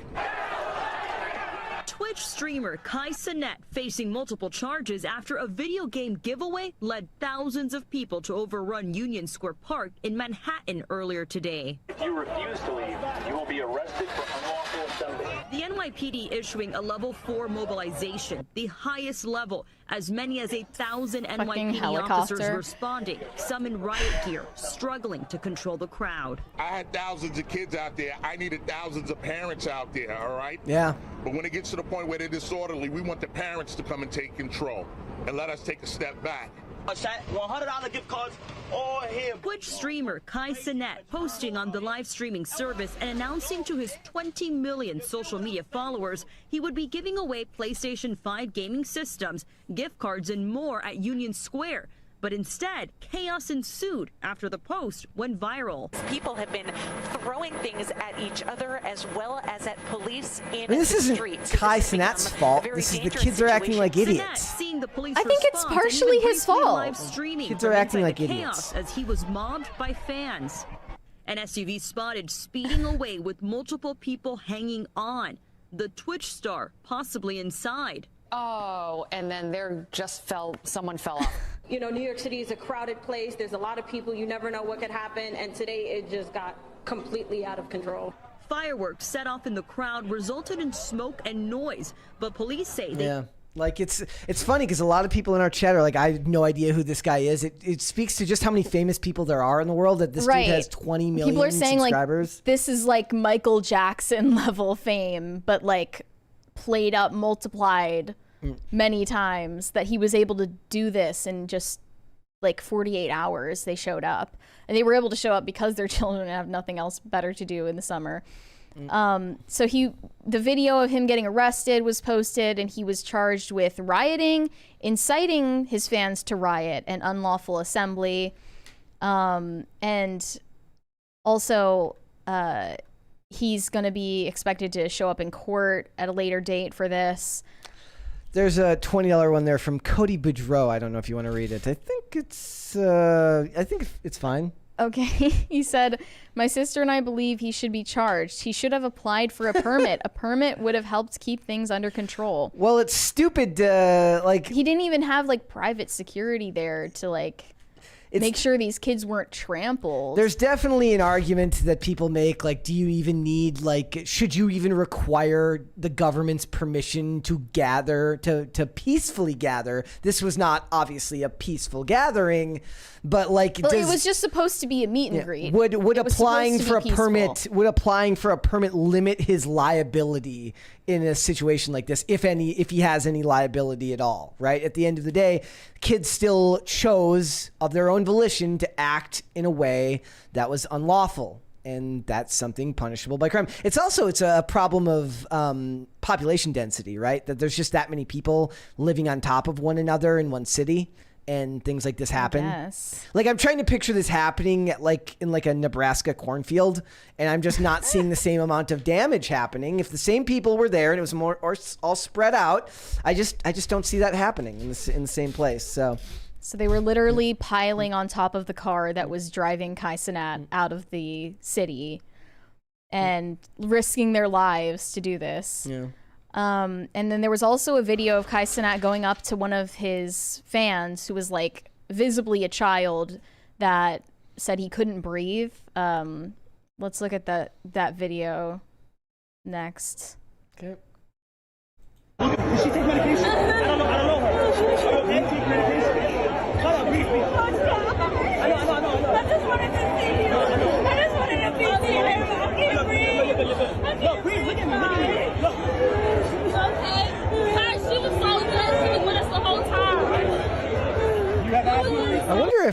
at a certain point he felt this all getting away from him. I think that he wanted it to get out of control for clout. Okay. All right. Right? Because it makes you seem cool if you can gather this many people in one place just to see you. Yeah. Well, yeah, it's an ego trip for sure. It's like Mizzy type of thing, like type of behaviors. Forgot about that guy. Mizzy has less fans, but it's the same type of behavior. You'll do anything for attention. Yeah. And then the mother of that kid said, let them know the full story. Me and my son were enjoying our time on the side. Then people rushed us. I had a hard hat on my son for safety, but when it got knocked off, he got scared. He panicked and my mama mode kicked in. I immediately said, okay, this day is officially over, and started pushing my way through to find my exit, letting people know there was a child. Immediately, the crowd grew into one consciousness. I think it already was. Made a path, and unbeknownst to me, that path was to Kai Cenat. When Kai got word, he asked for him to and held him and spoke to him. While doing that, the crowd rushed us again, and Kai immediately told my son to get on his back and had everyone get him out of there with my son. While in another spot, Kai told me, you know how to get us out of there, and then helped us over the barricade and helped other children as well. I guess it's not quite as bad as Astroworld, where Travis Scott was reportedly ignoring everyone's calls for him to stop the show as people were dying. And nobody died, thankfully, but why are parents even taking their kids to these types of gatherings anyway? Yeah. You know, like, how stupid could you possibly be? I mean, are the parents even there to just go on their own? Like this mom brought her child to this meetup. There's a $20 one there from Justin G. He said, NYC has created a lawless environment where people are no longer held accountable for their actions. These kids fear no consequence for their actions. This is the city reaping what it sows. Well, yeah, No the like cops these days are even more awful than they've been before, right? Especially in these liberal cities where they don't even if they say themselves, it's like, even if we arrest them, the prosecutors won't end up, the district attorneys won't end up filing the charges anyways, and they just get let out. So I doubt that the 66 people who were arrested there, including the minors, are going to face any charges or any consequences for their actions. And they're actually still searching for kids that, I think it was like 8 kids that trashed a police car. Like they're going to look real hard for that one. They're going to look real hard for them. I guarantee you about that. They'll put the money and the resources on that one. Yeah. They'll absolutely. The headline was, police are searching for 8 baby-faced teen children who trashed a police car. If you're a baby-faced child, I like it better if they actually look like the musician Babyface.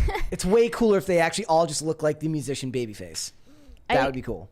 I just don't think that Kai had good intentions when he planned this out. Like, yeah, and I don't know what he was saying in that video was that it's gonna get crazy, it's gonna get chaotic. Bring a friend with you to protect you. Bring protection. Yeah. Like this is some kind of political rally. Like this is Charlottesville or something. I mean, I think it's also, but it's a dude talking it up like he's an MC without actually doing any of the prep work to make sure that it happens safely.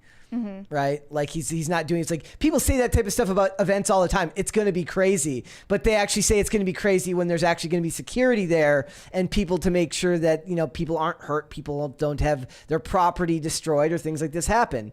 So your comparison with Travis Scott isn't a bad one. Like, it's really not. Like, that's not far off from something like this in a lot of ways. But we all know Travis Scott ended up facing no consequences. He's not going to get in trouble for anything like that. There is a pending lawsuit that implicates him in one of the child's death, who was like 11 years old. But he probably won't face consequences for it. And I think, did he say anything on premise that said to tell people to riot? Did he say anything? No, obviously inciting a riot doesn't just stop at telling people to riot somewhere. Yeah. But I think whether or not Kai Cenat predicted that something like this would break out, he's definitely going to reap the rewards because it makes him seem cool and it gives him clout that this happened. Yeah, it's gonna add it to the resume, and it's something that he can talk about. Twitch streamers have no moral compass other than clout. Yep. Well, clout is that's their highest priority. Yep. And I don't know if something like this would be like for somebody like of his platform size too. Like, is he from New York? I don't know. Is it, like I'm trying to think of another example of something like this happening, but I can't think of another example other than like say Astroworld recently.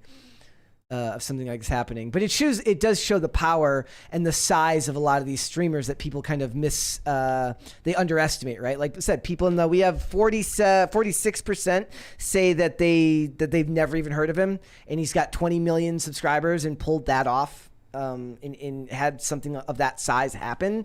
That's pretty crazy. Nobody's paying attention to what Gen Z and Gen Alpha is watching on social media. They're not watching Netflix. They're watching Cenat. Yep. That's why people don't care about the strikes. About the strike right now, because they're too busy going to Cenat riots in New York City. That's what's going on. See, that's what's really happening right now. All the people on strike are like, I wish I could draw a crowd that size to my protest, right? If they could pull those numbers, maybe the studios would give them the money they actually want. Maybe. You think clout is in the chat? Anthony Williams says, or no, I'm sorry. Hold on. Where did I see it? Dustin the Wind says clout is a drug. Is a drug your brain reacts to like dopamine. Do you think that's true? I mean, I guess if you wanted to quantify it like that, yeah. Or do you see, like, I guess to him, it's not just fame, but it's a representation of the fame, right? To be able to say, like, it's one thing to say I've got this many subscribers, sure. Then people can be like, well, your numbers are pumped up, but nobody can deny that this happened. And to somebody with no moral qualms, they could be like, yeah, but did you cause a riot in New York City? Yeah. That's crazy. And, it's only going to help his career. Yeah, I mean, he'll end up all the bigger for it in the end. So. Oh, there was one more. There was the video of him getting arrested. Hold on.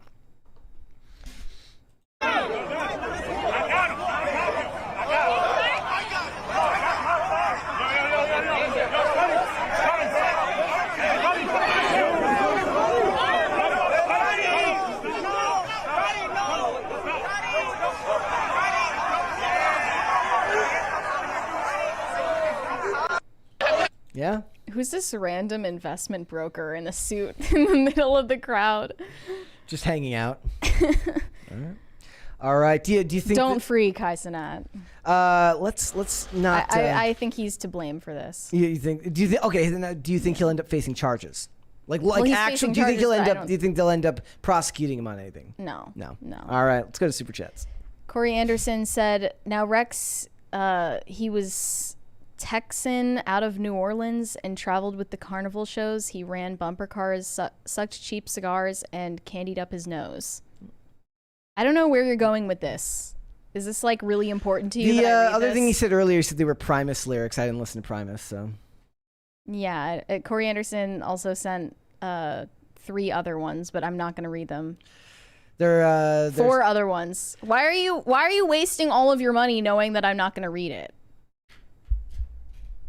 I don't understand this. Sorry. Gordon Shumway said, the book Freakonomics has a chapter that discusses why people give their kids unique names. The author breaks it down statistically. Very interesting read. I recommend it. I wonder what those reasons are. I mean, is it literally just a way to like try and set yourself apart? Is it like something that like the parents do for themselves more than for the child? I mean, that's why I was given 4 middle names. 4. Makes me special. Yes, it does. I won't say them on air, I guess. Shane H. Wilder said, "Hey, I said it was the stupidest video I've ever made. Also, the chinchilla is a callback to a month ago where Mary said she looked like it. I wanted to give Brett rollerblades, but it looked awkward." Oh, well, thank you. Thank you for at least trying. I appreciate that. I want to see a squirrel in rollerblades. Let's hold off on the rest and we'll come back. Okay. All right. Let's go ahead and move on. Go ahead and tell us about Grimes, Mary. Grimes has joined the Lizzo defense squad officially. She shared a bunch of tweets in support of Lizzo following the lawsuit over her alleged mistreatment of her backup dancers. And she's basically taking a stand against cancel culture by defending someone who you won't face any backlash for defending. She, before we get into that though, she also came out in support of Doja Cat after she basically trashed her own fan base and said that she doesn't love them anymore. Doja Cat put out a new song called Paint the Town Red. It's kind of catchy, but I saw people saying, you know, it's funny how you can shave your eyebrows off and, you know, get a tattoo of a demon sigil and still not be edgy. Grimes said, "This is simply a masterpiece. I don't think it's cool to lash out at fans, but I don't think anyone can truly understand the psychic perils of fame unless they've been through it, and I've never seen a genius without dragon energy. Doja has always been a friend and deeply kind person to me. She's one of my favorite artists. I hate when an artist gets canceled and we're all quiet because we don't want guilt by association. Doja will be one of the greatest artists of all time, and we all know it. And I don't care if I get in trouble for adoring this. Damn. I don't think Doja Cat really got canceled, though, right? I guess she was getting canceled by her own Stan accounts. Thank you, guys. Thank you, guys. Thank you. Thank you. I mean, yeah, like, was she canceled this time? Depends on what you think is a cancellation. What is your definition of canceled? Right?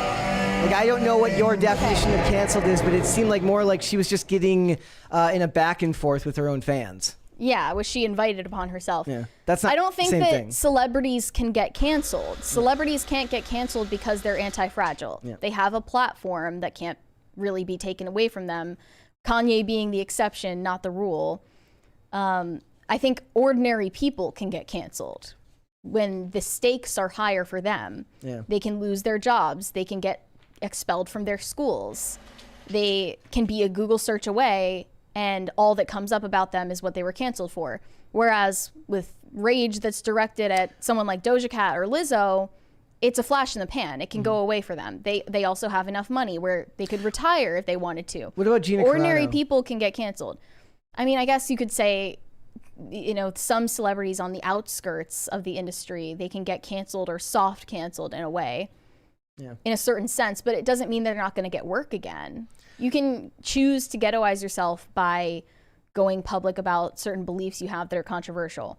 Yeah. But it doesn't mean that you're screwed over for life for doing so. Ordinary people are in it's a whole different ballgame. Yeah. So I don't think that celebrities can actually get meaningfully canceled. And so you think that what she's doing But they here get the isn't- most sympathy when they are canceled, which isn't fair. So here's what Grimes had to say about Lizzo. I love Lizzo, not saying I don't believe people when bad things happen, but I had dancers mistreated on my watch in ways I didn't find out about until way later. Maybe shit was bad, but loyalty matters to me. Lizzo was kind to me and others for a decade before she was cool, and she checked in when no one cared. I've only seen exemplary behavior from her, especially when everyone was hating on me and she was on top of the world. There was no reason for her to check in besides to be a good person. Just my 2 cents. I recall when she first blew up being so happy because I'd never known such an admirable person to find fame in the music industry. I struggle to believe she would have so radically changed. Tired of a culture that seeks to destroy its greatest virtues. Lizzo is amazing. I don't think that our culture's virtue is in a pop star like Lizzo, simply because she's fat. Well, yeah, she says, I struggled. Society's greatest virtues are embodied by Lizzo? Yeah. In what planet? I just don't understand that. And then her followers came at her and she got into a back and forth about this. One said, Grimes, it's because you're rich and wealthy and have influence. Lizzo is a classist abuser who doesn't believe people on her level deserve respect. So they think that Lizzo only was reaching out to Grimes because she has clout. Yeah. And Grimes said, Lizzo was nice to me before Elon when she blew up and I was still indie. She was nice to me in like 2012 before anyone cared about either of us. She checked in while I was canceled AF, while I was pregnant, when most people abandoned me because they didn't want the association. She was kind when I was only a liability to her. I respect that hardcore. That's a good person. It should be noticed she didn't check in on her or support her publicly. She went to her privately. So it's different than defending Lizzo publicly when she didn't defend you publicly. But Grimes wasn't even canceled. Grimes was never canceled for anything. Yeah. People got mad at her because she was dating Elon Musk and that she was a class traitor because she calls herself a communist. When in no meaningful way is this woman a communist. She just poses for paparazzi while reading Marx. So this person was never canceled either. But celebrities seem to think that if they receive any backlash for something they say or do publicly, as public figures, that means they're getting canceled. The real meaning of canceled is that you actually had opportunities taken away from you, that you lost your job, that people were calling your school, people were harassing your family, trying to ruin your life, trying to make every Google search of your name until you legally change it show that you are, according to Wikipedia, a white supremacist or a bigot of some kind. That's actually life-ruining shit. Celebrities can't get canceled in any meaningful way, including Grimes and Lizzo and Doja Cat. Like, these people weren't canceled, they were just criticized. And because they're celebrities, they think any criticism is equivalent to getting canceled. And not like I think it's fair, it makes sense, but still, like, you're fragile. And then this was compared to Chris Brown. One person said, Chris Brown was nice to me, so he never hit Rihanna. I agree with Grimes. When someone is nice to you, they're nice to everyone. Like Tarantino said with Weinstein. I never saw it happen in front of me. Grimes said, Rihanna has supported Chris Brown in the aftermath because Rihanna seems to care about restorative justice. Assuming Lizzo is guilty without a trial, which flies in the face of democracy, is funny to me. The same people who fight for restorative justice seem against it for someone who has been a figurehead for change and suffered greatly to fight for acceptance. In what way has Lizzo fought for change and suffered greatly? I mean, if by suffered they just mean that, like, she has a job that has a certain amount of focus on one element of her of her personality or of her figure that's particularly controversial, and then it's used against her at the same time she uses it as a promotional tool, meaning her weight. Lizzo has only benefited from being fat. But she does get pushback, is what they're saying. So what? Yeah. Everyone gets pushback for everything they do in life. I mean, that doesn't... I just don't understand how Lizzo is being praised as some kind of MLK Jr. for that's all of being fat celebrity. And a pop star at the same time. That's all of Hollywood celebrity, is elevating everything you've ever done to the level of poetry, because your words don't actually mean anything anymore. It's like when they talk about things being literally violence when it's not literally violence. Yeah. Another person replied, coddling abusers is not part of restorative justice pathway. Nice try, though. Grimes said, yes, no one mentioned coddling abusers. The absolute worst case here sounds like hella people were drunk and no one was injured. Let's approach reality with logic. If it's true that Lizzo tried to attack one of her employees physically, like tried to assault one of them, and reportedly no alcohol was involved, she is a bad person. Simple as that. Like, and probably being universally praised by people like Grimes on the internet made her think that she was beyond reproach, and that's why this happened. And then Grimes had some thoughts on cancel culture here. She said, modern democracy is built on the principle of innocent until proven guilty. I don't know where she got that idea. Curious how so many speak loudly against fascism, yet demand a dismantling of the precarious luxury of freedom so few besides them, the very most privileged in all of history, have ever lived. How did this rhetorical trap overtake our civilization? And she also said, the cancel culture decision to assume guilt without due process, this seems aggressively destabilizing to public mental health. Since it's happened to me many times for things I didn't do, I can no longer accept it at face value. Prove me wrong. Grimes, I don't know why you think you were canceled just because people who are communists on the internet said that you were a class traitor for dating a billionaire. I mean, all of this just seems to me like something where it's somebody complaining about somebody comes to you in private and you have your discussions with them and you support them behind the scenes, and this is about supporting someone in front of the scenes. It just all seems very stupid to me. Also, Rihanna making excuses for Chris Brown isn't about cancel culture. It's just when you're in the club, nothing you do can really get you ostracized from the club, unless you're Kanye. And then she had another hot take. She said, the aesthetics of pornography make me want to die. I don't know how beauty was decoupled from the erotic, but it's a crime against nature. Love without beauty is death.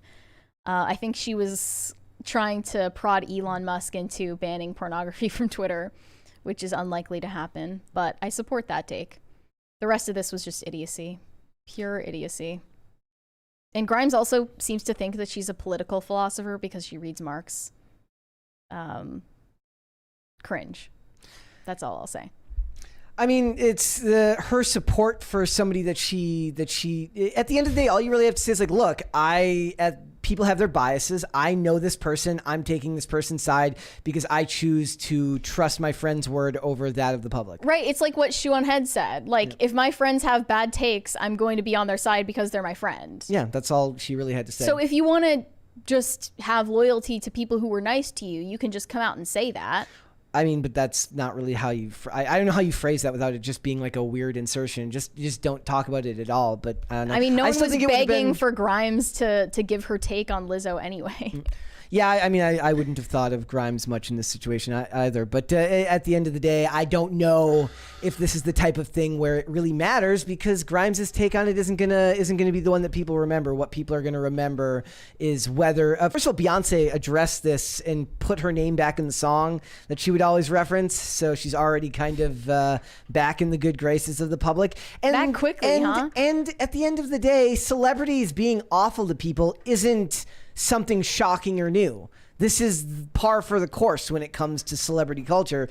I think this disappears in T-minus less than a week. I don't think anybody's going to care. The banana thing was funny and gross, and that's about the extent of it. People are going to remember the banana allegations. Yeah, that's all they'll, like, a year from now, like, somebody is going to, like, throw a banana smoothie at her on stage, and she's going to throw a microphone at them, and it's going to be funny, but it's not really going to matter. So I don't know if Grimes is all that important of a person to follow, but it is what it is. Let's go to Super Chats. Corey Anderson said, is it Primus or Primus? Primus. Lyrics so controversial? They're not controversial. I just don't want to read them. Melted Mind Media said, just kids dancing in the streets. Chank's nephew? Yeah. Hassan Piker we didn't even was talk very about that. pressed about this. We didn't even talk about that. He also said that like the local news outlets that were covering it were exaggerating the situation because they put a spotlight on this one guy who, like, I guess he ran some kind of like food stand in New York City, and he got assaulted and he was robbed as well by a Cenat's fan. And they basically said, like, they're making a big deal out of it because they stole $3 Doritos. Well, that's how the dude pays his bills. Selling those $3 Doritos is how the dude makes his money. And you're a scumbag for saying, like, it's very hilarious when somebody claims to be for the working person and then proves themselves to be an absolutely despicable human being. Yeah, I mean, similarly, it's just any streamer that you see these days on Twitch doesn't have a moral compass, and he's just going to defend other streamers.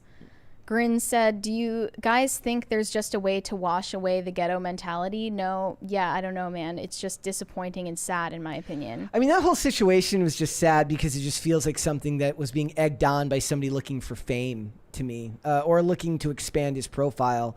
And that's never a good sign when we're in a culture now where, like somebody said earlier, there is something addictive about clout chasing. And I think social media has kind of decoupled rationality from a lot of our brains, from a lot of people's brains when it comes to spreading something like this. Like, I don't know if he actually measures like what happened in dollars, or in people getting injured, hospital bills, like between all the things that happened. That's a very real world consequence for something that's started in cyberspace, if that makes sense. Mm-hmm. Corey Anderson said, Cody's sister and I think social media should be outlawed. Mary might agree with you on that one. Bang Bang Lulu said, Mary, please refuse to read this. Oops, I already read it. Too late. Cody Bedreau said, Mr. Beast fans are mostly white. This guy's fans are mostly black. Coincidence? It is culture. Look, I don't know. I just know that in this situation, what happened was sad. And Mr. Beast is also smarter than to end up in a PR disaster like this. Like, yeah, Mr. Beast is not, or know what Mr. Beast could do? He could have like one of these events and feed everybody some of his Mr. Beast burgers, and then everybody throws up because they're gross, and it just causes a hazmat problem. Yeah. Let's do one more and then we'll move on. Shane H. Wilder said he didn't think it through, which is on him, but his fans and their parents have agency over their own actions. Absolutely. In the end, everyone has some faults. The kids, at the end of the day, the kids need to take responsibility for their own actions. They're not babies, and the parents need to take responsibility for the actions of letting their kids go to these events, either not attending with them and stopping their behavior before it started, or allowing them to go at all. I kind of fall more on the lines of like, look, what he did was clearly irresponsible, and the way he handled it wasn't the most mature of ways. But did the kids who committed these acts, did the parents who let their kids commit these acts, not play any role in this? I think they do. Let's hold off. Let's come back. Okay. Mary, tell us about Meghan Trainor. This is a really important question. I think we need to find the answer to it, guys. In 2014, was Meghan Trainor actually fat? She put out this song called All About That Bass, and you might remember it because it was such a bad song. She's known for making bubblegum pop, doo-wop tracks that you hear in Target ads. I don't personally like her music, but since Lizzo has been canceled, supposedly, Meghan Trainor is now called the real icon for the big girls because of her song All About That Bass. I didn't really resonate with this song when it came out, to be honest. Meghan Trainor, according to one person on Twitter, said she's literally an average-sized woman. She has the body type most American women have. She's not a big girl. But most American women are overweight. Isn't the average height of an American woman is 5'4"? The average weight is 170. The average waist measurement is like 36. The average American woman's size is already fat. So if she's representing the average woman, yeah, she's a big girl. Another one said, being a fat little girl when this song came out made me so happy, and it made me feel really good about myself. I don't care. I love Meghan Trainor and F Lizzo.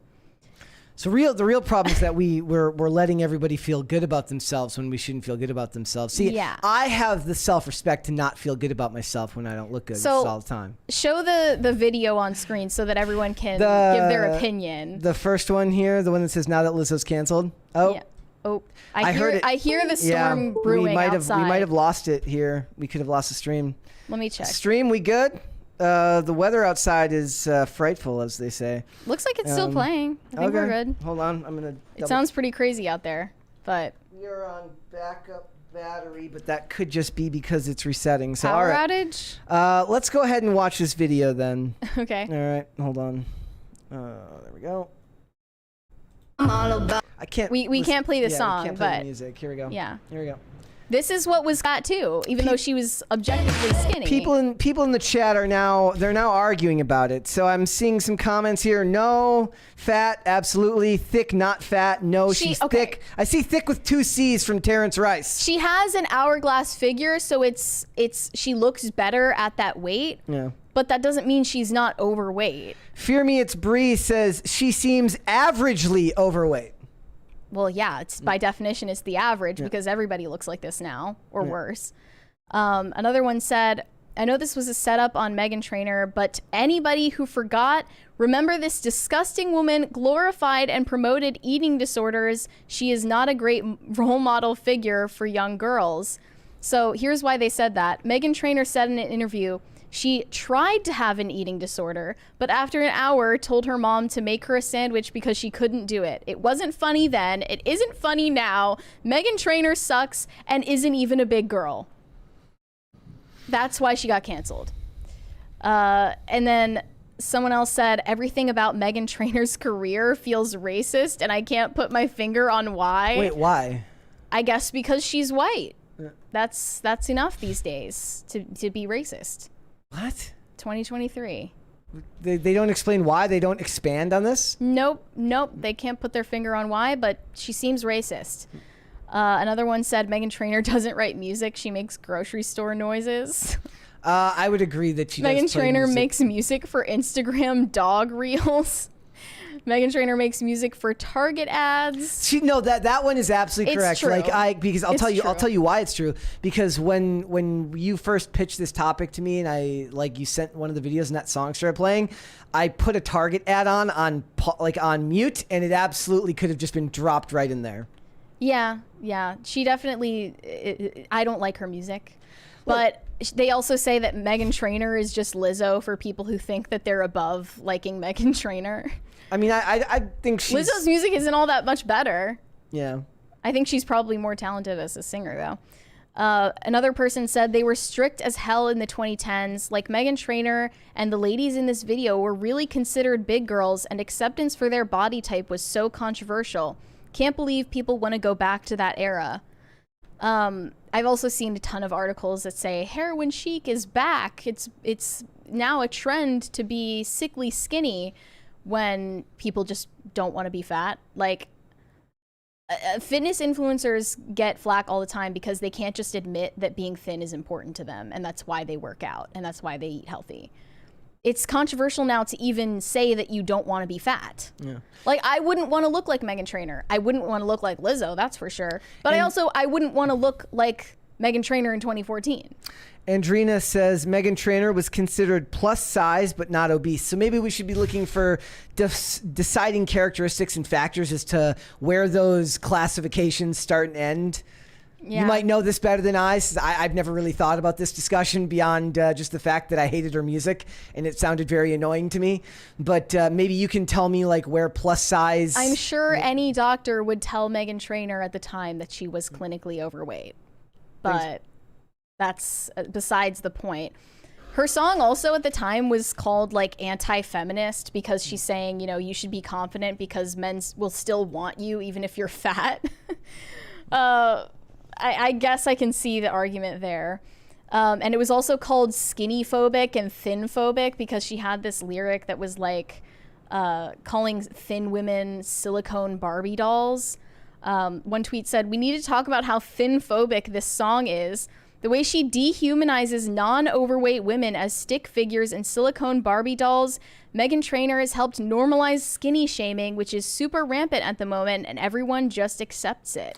Well, there was the argument, when we talked about Lizzo and about the Eugenie Cooney the same day, right? Mm-hmm. And those have different groups complaining about them, but certain people are going to complain about Lizzo and say it's about her weight. But for the most part, shaming Eugenie Cooney was okay because I don't think that Eugenia Cooney was even getting shamed for having an eating disorder. She was getting shamed for promoting it on social media to a bunch of young girls. What would be an example of a particularly skinny actress where you feel like it's just okay to shame them? I don't think that skinny shaming is a problem now. Is it? I think there's still plenty of people who will use that as a way to dehumanize them. A lot of people fear-mongering about heroin chic coming back and posting memes of George Costanza saying, "This is what was considered comically fat in the 90s. I have that picture here. That speaks to the fact that our standards for how we look have fallen so far since even just the 2010s, but also the 90s. This is Lena Dunham from Girls, and she was considered a comically fat character playing Hannah. This is a more flattering photo, but she's clearly overweight. And this. How tall is she? How tall is she? It doesn't matter. She's fat. You can see that. Lena Dunham is fat. Is that controversial to say now? Jamie said, "Y'all say this as if it's somehow incorrect just because people decided to get even more comically fat. And this was the whole idea behind her character, as if she wasn't leaning into the whole fatty punching above her weight thing for Hannah. People will be pressed, but I'm not saying she should be killed for being fat. I'm just saying she's objectively overweight." And this is a more flattering photo of her figure, I can assure you. But yeah, the fact that Meghan Trainor or Lena Dunham or George Costanza in pop culture were considered these comically fat people, and now today someone who's considered fat is Lizzo, just speaks to how fat society is getting and how our standards have fallen and how our beauty standards are being destroyed in pop culture now. They celebrate ugliness, they celebrate Sam Smith, and people even say this about Victoria's Secret models, that they're too skinny, and for the modeling industry, they have way more meat on their bones. Where are her organs? It's that too. Like video games, it happened in pop culture on every level. Like our society just hates beauty now. Why do you think that is? I guess like when you see that you don't fit a certain standard, you feel threatened by the standard even existing, and you want to dismantle it. Is it a culture? It's like an anti-self-improvement thing. Yeah, it's a where you have culture to of bring envy. everyone down to your level instead of just, either living with the fact that you don't fit the ideal standard or trying to improve yourself to meet that standard. Culture of envy. Mm-hmm. Yeah.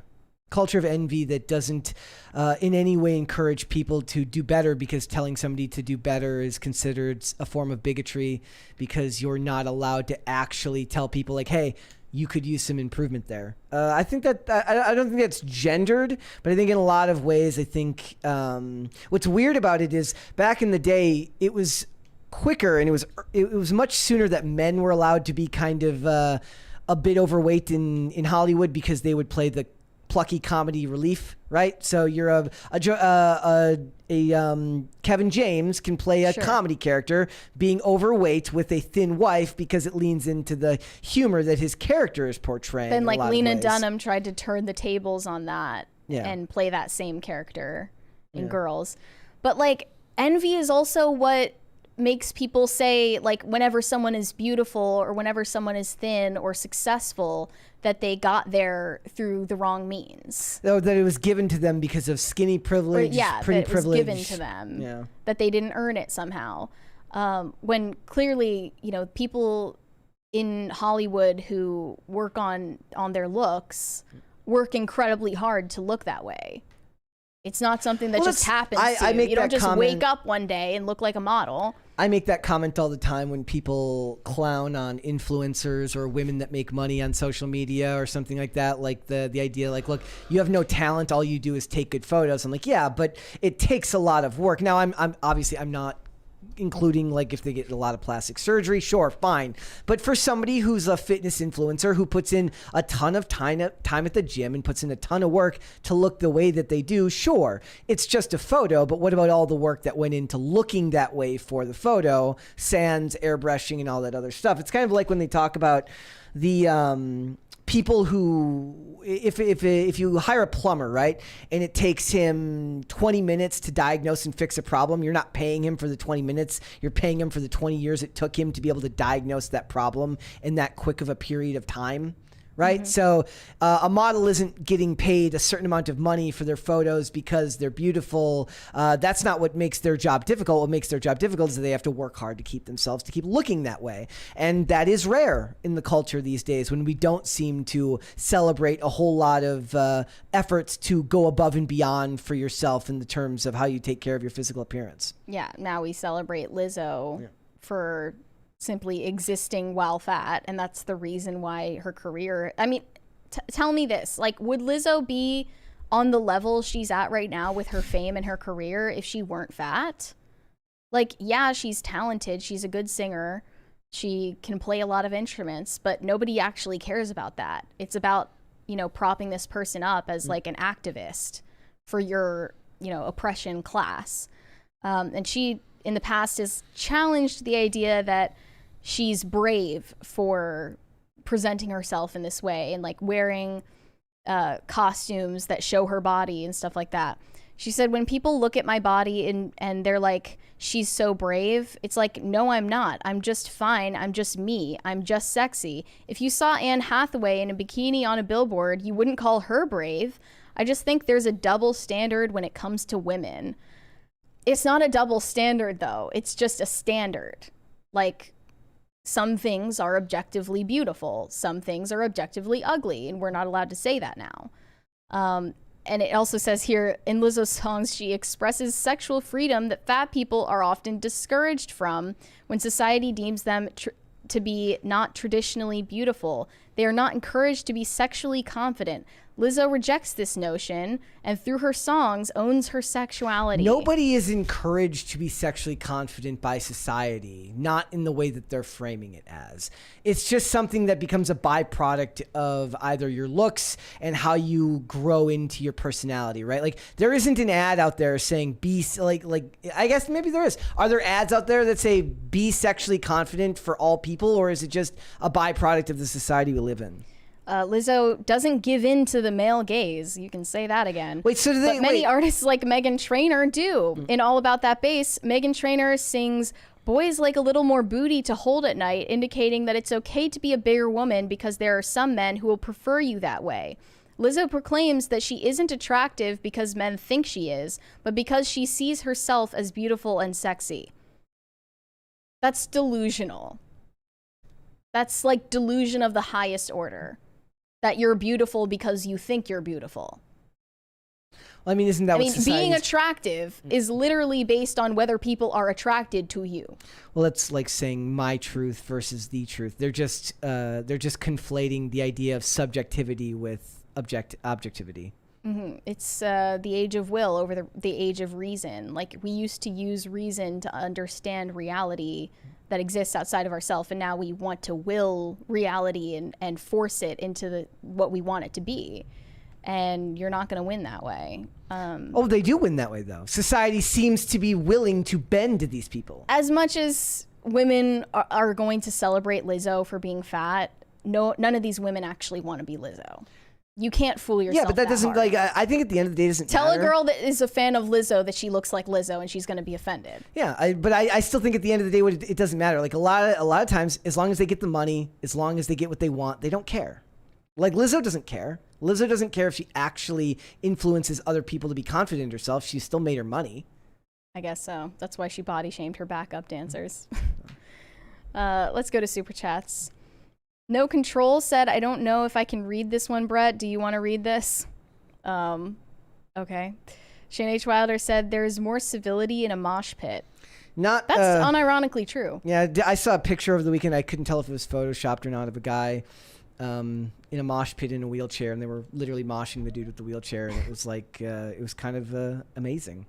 I don't know if it was real, but it was amazing. James Orenthal Wen said, "As a son of Los Angeles, I revel in New York's fall. F New York." Okay. Tom Bombaderp said, "Kai Opaka over Kai Win over Kai Cenat. You won't get it." Do you get it, Brett? I don't get it. I don't get it either. Cody Boudreau said, "Clout is currency." Yes, you're correct. Corey Anderson said, "I spend my money to help you, Mary." He just wants to help you know better music. That's what he wants. Okay. High Voltage 75 said, "Jerry was a race car driver. He drove so gosh damn fast. He never did win, no checkered flags, but he never did come in last." Hey, there's nothing wrong with that. It's like the guy from the Gran Turismo movie that we're going to go see. Oh, yeah. When is that? I think that's this week. Okay. I think so. Corey Anderson said with a Bocephus sticker on his 442, he'd light him up just for fun. Now they're just going to... Corey Anderson's going to send nothing but song lyrics for you forever. What's the point? What is the point? Cody Boudreau said, "My sister and I just said Lizzo Defense Squad has to be the size of a small city." I'm sure it's a very, very if you want powerful... to throw your support behind Lizzo, you just got to make sure that support is big enough so that people can still see it. I will say there was a very funny Babylon Bee meme today. It says Lizzo's backup dancers are sick of living in her shadow. I giggled. Her very large shadow. Dr. Larcina said, "Nebraska cornfield, Brett. I think what you meant to say was try that in a small town." Yeah, well, that's accurate, my friend. That's very accurate. Lizzo, try that in a small town. You won't fit in. Got him. Corey Anderson said, "Mary, I love you, not in a weird send me feet pics kind of way, but that you put God before everything.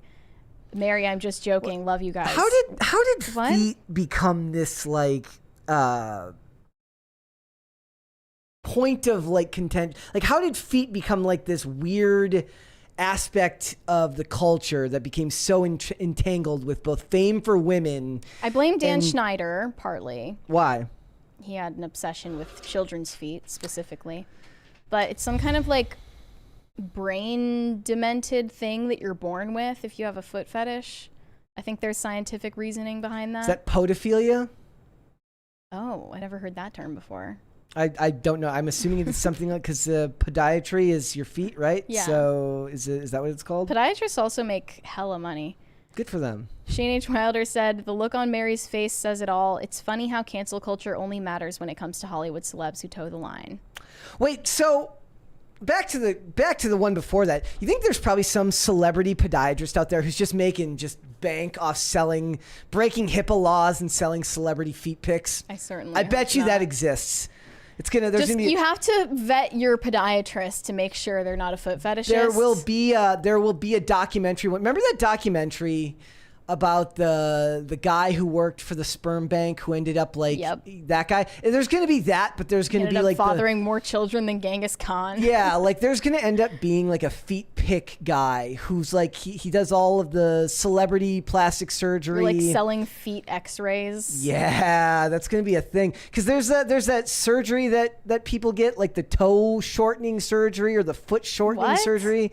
Yeah, like there's surgery, or like the women get surgery to fit into heels better. I think they get their pinky toes removed cut off so they can fit into heels. Imagine you're with a guy and he's just like, what the did you do to yourself? And then they think it's because it's like when girls think that guys care about the length of your eyelashes. Like no guy cares about the length of your eyelashes. No guy cares. I think they do. No. They definitely care when you don't have eyelashes. They definitely care when you have short eyelashes. They just don't know. Eyelashes or eyebrows? Eyelashes.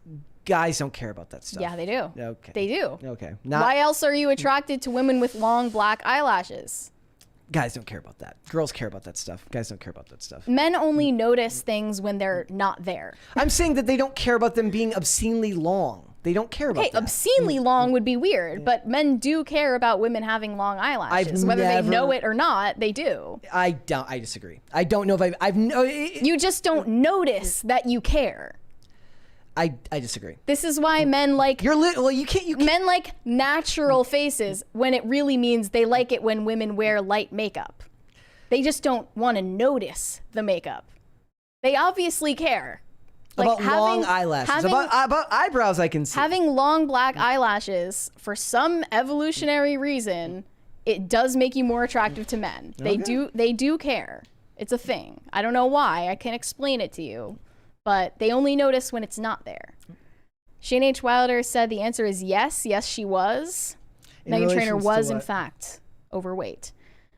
Matthew Williams said, Mary, stop hating on butt cheeks. No offense. Post buns. Frank K says, Mary is right. You notice if they were gone. Yes, you'd notice if all the eyelash was gone. Of course you would. I'm also saying that you would notice. It's heavy generalization, too. You would notice if I had short eyelashes or if I had like light eyelashes that you couldn't see. And it's not a good thing. I wouldn't notice if your eyelashes were short.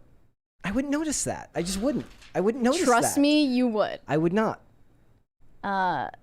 It's sort of like how like men would notice if I came on the show and didn't wear makeup one day. The fact that I wear makeup is so they don't notice that I'm not, you know? In the chat, CBE says poll. Damn it! I ended the poll earlier and I forgot to. I don't think you can do another poll. I ended. If you literally did a survey on men of whether they found women attractive with or without mascara, they would say with, universally. And I don't know why, in an evolutionary psychology way, why men care about... I'm not talking about mascara. I'm talking about the length of eyelashes. Okay, you wear mascara to show the full length of your eyelashes. Well, that's why women wear mascara. I'm willing to be wrong on this. Let's poll the Brett, chat today. Why do you think women are more attractive when they wear mascara? I'm gonna ask. Tell me that. I'm asking the community. I told you my opinion. I wouldn't notice, nor would I care. I'm asking the chat. So if you literally did a poll and surveyed men on whether they found the same women attractive with or without mascara, they would say with. And you don't tell them what they're comparing. I'm not talking about I'm not talking about mascara. Okay, but Brett, why are women wearing mascara? Because it makes them more attractive. We're putting it up to the chat right now. Well, we'll wait. We'll finish the chat. We'll finish the super chats, and then we'll check at the end. Okay. Shane H. Wilder said she only lasted an hour without a sandwich. Man, I must be suffering from starvation. Yeah. Tom Bombiderp said, if we accept men will bang nearly anything, how can men therefore be responsible for beauty standards? Y'all ladies do this to yourselves. Enjoy. I think men's standards when they're talking about women are different than when they're actually dating women. OMG bro said, it's all about booty. Everybody is a booty warrior and they don't care about the well-being of someone who is fat. They only care if they got a, I don't know what GYAT is. Looks don't matter when, I'm not going to finish that. Why are you guys being so vulgar today? It was also in the chat before we even started the show. I don't know what GYAT stands for. I don't if either. I'm missing something. Corey Anderson said, Mary, the point is it makes me chuckle. Well, I'm going to deprive you of that. DD Megadoodoo97 said, on my way to work this morning, I saw these bumper stickers, which were Wolfkin characters. Oh, geez. Posing like women. Ruined my morning and felt the need to share. Yeah, that would ruin my morning too. I don't think I've ever I don't see a lot of bumper stickers over here. I did see a funny one recently where it was like, oh, you're not a socialist. Like it's just really weird being out like in the West Virginia area and seeing like a really like pro-socialist bumper. Like you definitely moved here. You were not raised here. I don't know if I also saw a license plate that said DND for life. That kind of ruined my morning. That's pretty based. High Voltage 75 said, thanks for reading my Primus lyrics, Mary Elizabeth Winifred Prudence Gertrude Morgan. Is that all of them, Mary? Did he get them right? Yep, that's all. It's all correct. I have no idea how you guessed that. That's crazy. Tom Bombiderp said, men like things that aren't there. Boobs disagree. What? He's saying that men like boobs, therefore they have to be there. You have to actually have the boobs to like them. Well, what I'm saying is the absence of it is what's noticed. I would love to see a study. Maybe we can look up studies on this or something like that. Like show men 100 pictures of women wearing mascara and 100 pictures of women not wearing mascara and see how often they actually notice whether they're wearing them or not. It's sort of like how when women have long hair, it's a signifier of beauty because it means they're healthy. Okay. I mean, I personally don't think that men care, but like your argument is fine. Your argument makes sense. I just don't think you're right. And that's fine. There's also reasons why men have longer eyelashes than women. Why is that? I've always noticed that too. I guess it's because they have larger eyes. Like their testosterone. That kind of makes sense, right? Also means they have like thicker eyebrows too. Interesting. Corey Anderson said, Mary, as a man, I can assure you we care about titties, birthing hips, and booty. Yep. At least that's what you're looking at first. Sure. I'm just saying that's not the only things you care about. Fear Me It's Bree said, in Tudor England, it was considered attractive for women to pluck out all their eyelashes. Also, it helped with eyelash lice. Also, yes. That's disgusting. That's gross. Yeah. Grin said, slams the nope button, tired of cleaning makeup off my sheets. I'm gonna donate Those are all the super chats. I'm getting us a third crisis party if we do not get one. I'm gonna donate to it and get us one. Brett, don't do it. I also, when I looked this up, I only found studies on why men have longer eyelashes. Yeah. Oh, there you go. It is. Well, all right. But then what I'm gonna do is we're gonna do the outro, and then I will do the end of the poll, which I'm going to leave up till the very end. So guys, before we go, would you hit the like button on this video, subscribe to this channel if you have not done so already, vote in the poll before we go. I said, guys, do you care about eyelashes? I guess the ladies, if there's ladies in the chat, they can vote too on whether they think men care about the length of eyelashes or not. But we got one more right there from Hypothesis. Sorry, it hasn't shown up for me yet. Okay. Got it?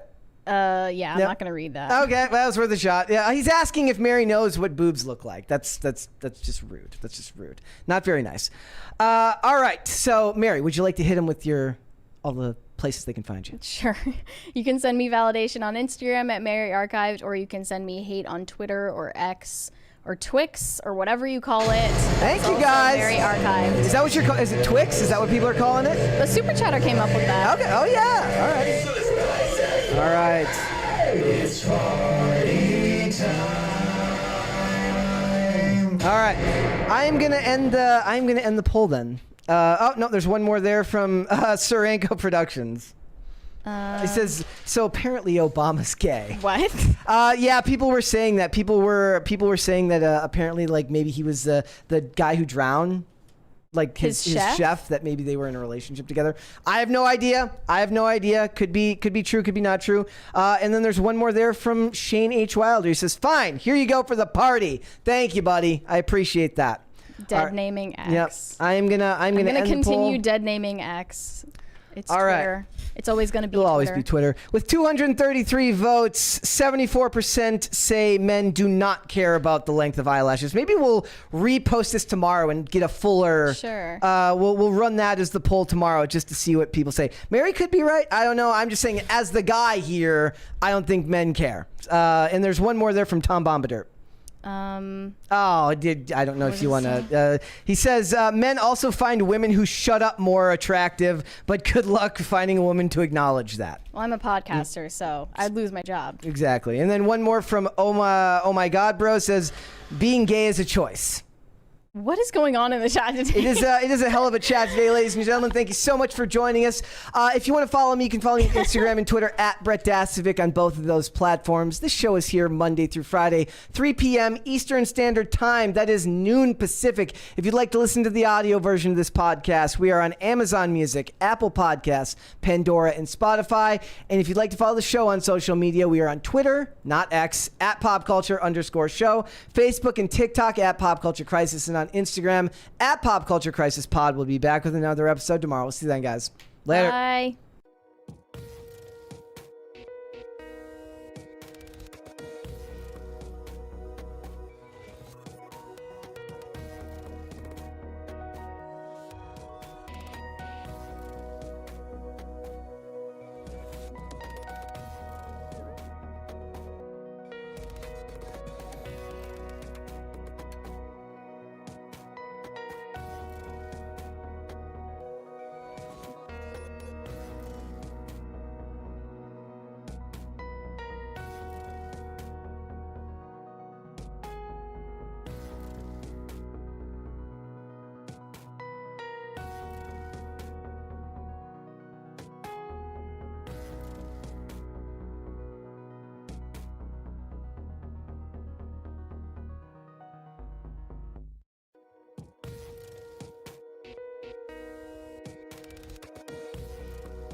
Man, I really love it when women have long eyelashes.